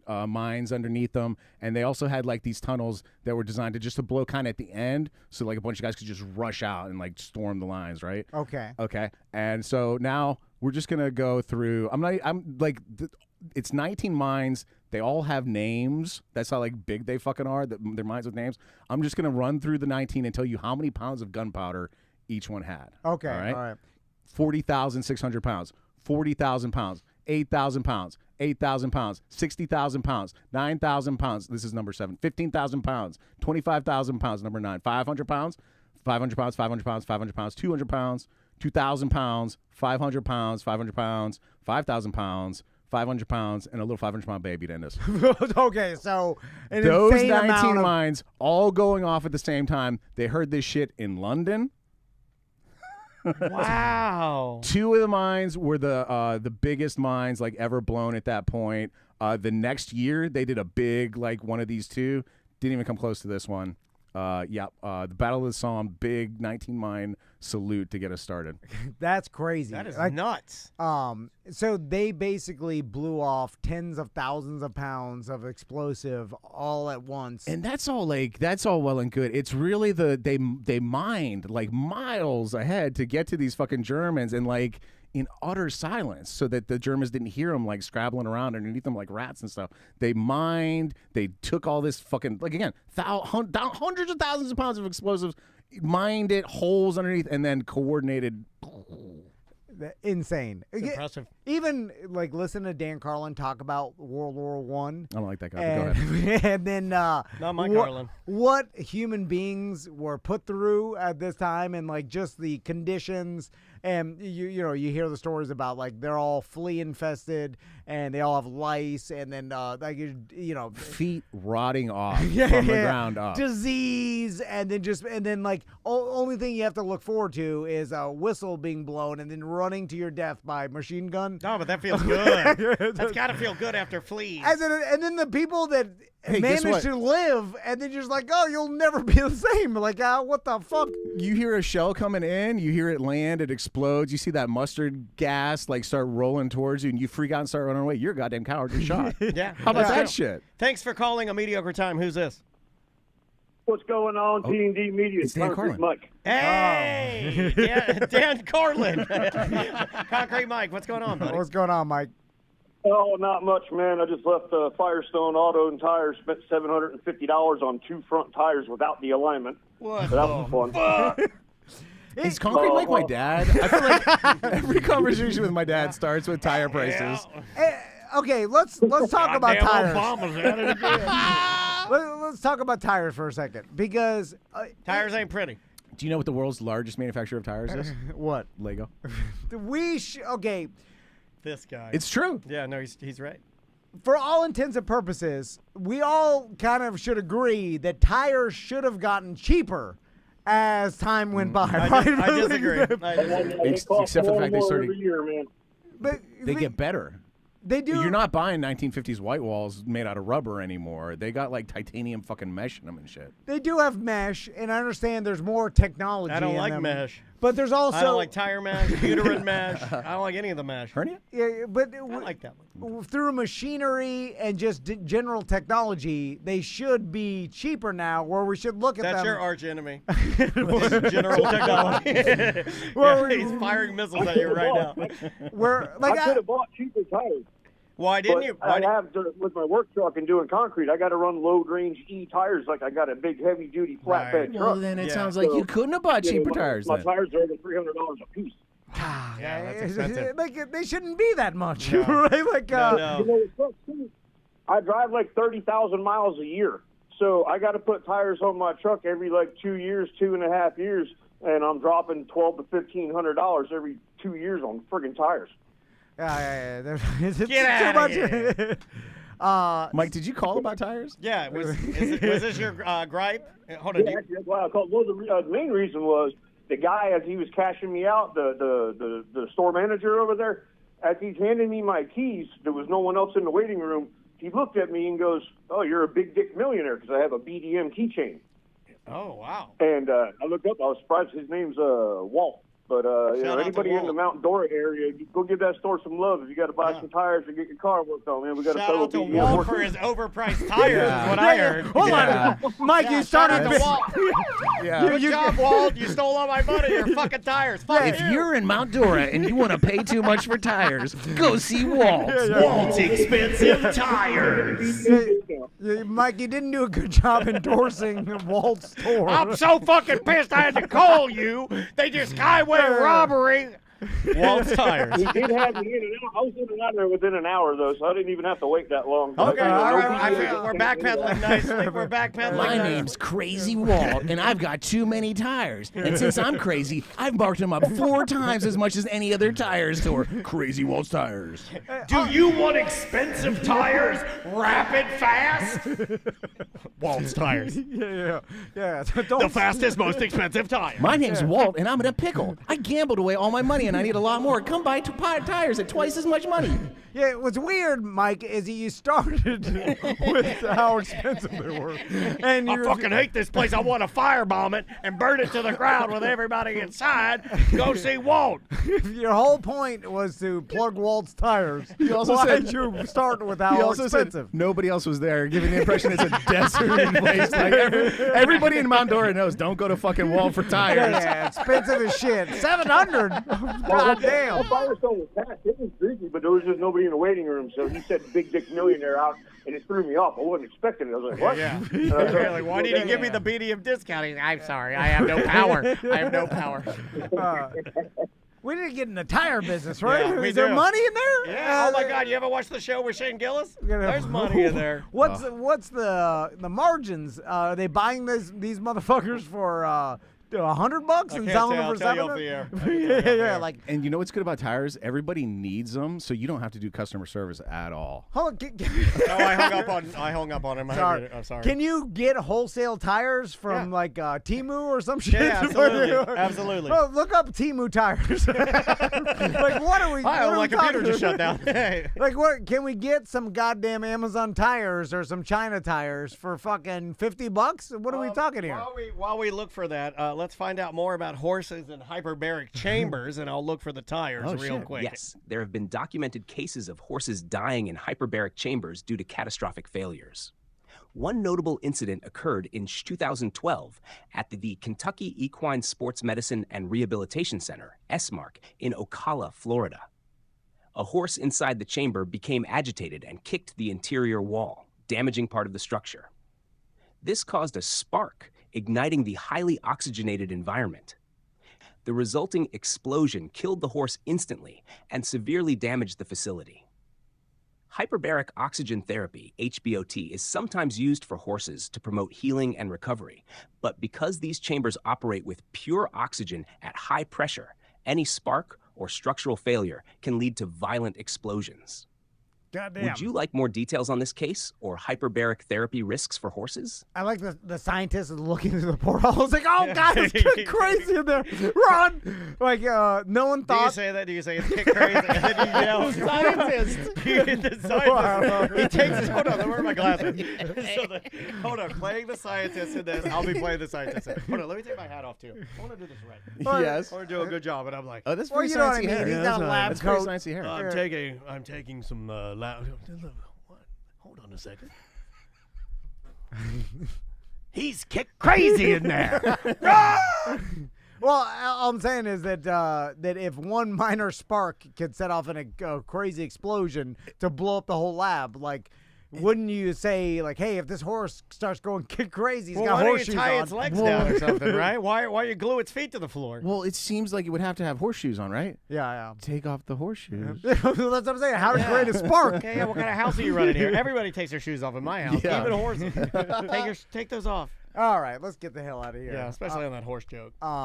So again, Ross, when is the Comedians and Drag doing comedy? That's show? February 27th in Sanford at the West End. It'll be a lot of fun. Come see me at MegaCon tomorrow. You know what? Always forget about this. Hit up Jenna Hurt. She did you see this here, Tom? She took my gold bead there and made me a nice little necklace. Jenna Hurt at Tying Tribe. I think it's tyingtribes.com. Yeah, is her website. If you got a bead laying around your house, have her make a nice little necklace or look at her stuff. She brings cool beads back from around the world. Yeah, makes man. cool jewelry. She's a wonderful person too. Mm-hmm. Love me some Jenna Hurt. Is that a special bead? It is. This is a gold. This is 2 grams of gold. It's a sphere coin from Nui. So this little Sorry, it had to be said. I have I can't even guess where Nui is, but I'm gonna guess Next somewhere to Odie, which is a beer. Is it near Thailand? No. Okay. Way out in the Pacific Ocean. Okay. It's you should actually look up the it's a NUIE, I think. It's a really neat Wikipedia read. It's this tiny little island out like to the side of Australia on the Pacific Ocean. And the reason they make coins, the British owned it for a minute, and so like a lot of these like island nations, they have like they still have British protectorate status, so they can have a royal mint.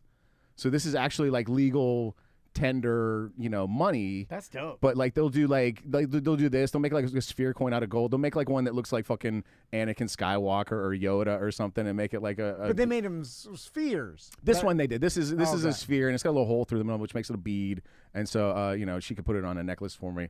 But Nui is really interesting because it's as big as this fucking studio, and it's like completely habitated, and it's ruled by like 30 something little tribes, and they all have like an acre of land, and like a certain amount of people can live there. It's really neat. I like a round, like some sort of piece of money or whatever, especially at a strip club. It fits right in there. I shouldn't have said that. Yeah. Oh, we didn't even talk about the other thing you should have said this week, but I'm not going to say it because you'll punch me in the face. You'll punch me in the face about that one. Okay. Am I flying too close to the sun? Be honest. We had a problem. Oh, really? Nah, well, okay. I have to leave this in his hands because I will go too far. Is this when he was protesting handicap spots in front of the public? No. The placard? There was a sponsor in here, and you fucked with Word-A-Bugs again? No, I was small talking, and then we were talking marketing, which I'm well versed on marketing. True, absolutely true. And then I'm just sitting, in there talking. They were talking about naming things, and I was like, oh, well, sometimes companies will name a product something and then claim that it was totally by accident. But they did it deliberately. And then it'll make the Did you rounds. bring up AIDS weight drug from the 80s? Is that what you brought up? No.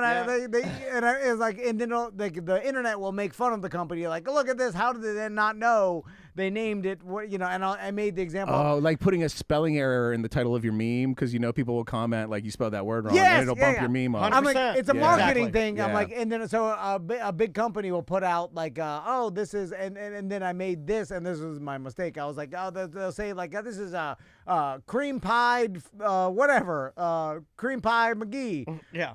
Then, cream pie McGee, and then I'm like, what the? And I'm like, and then I saw that it shocked the person. I said cream pie. Yeah. I was like, he also saw that it shocked me because I'm in here because I'm 99% of the time I'm in here. This might as well be a wheelchair that I'm in now, and I'm Tiny Professor X. And did I not lean over and go?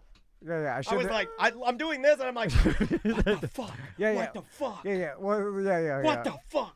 Then I quickly realized, I was like, oh, yeah. People don't make cream pie jokes that often. It's just a cream pie McGee. Well, then we're just sitting here. It's like all quiet. I love to do this, and he's in there typing, and I'm in here typing, and I go, cream pie. Cream pie. Yeah. I was like, I hope that doesn't question the person. Like, well. Anyway, sorry. What ad campaign were you thinking of where they used Cream Pie McGee? I'm just trying to place that line. Funny you should example.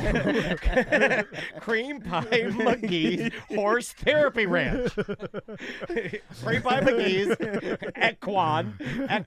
Is that it? Equine. I was kicking there. It was Cream Pie McGee's Equine Therapy Center. All right, let's get out of here. Fucking A.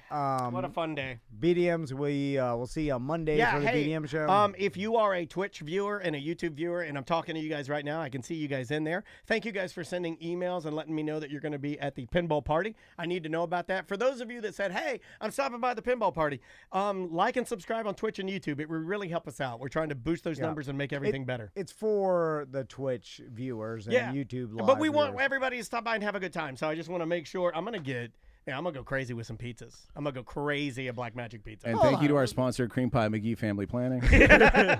Don't go too crazy. I'm going to go crazy. I'm going Leftover. to get like one of everything. Yeah. I'm going to get them all. We'll find out who's coming. The Dr. Pepperoni. No. I'm going to get the Coheed and Cambria. You get one cheese, one pepperoni. Oh, it's a Coheed and Calabrese. They got that Bianca Cream Pie Pizza. Let's get like 2-for-1 Papa John's. They have a deal. Dude, you're going to spring for Papa John's? That comes with garlic butter. CD Sarah just asked if they can watch on Twitch.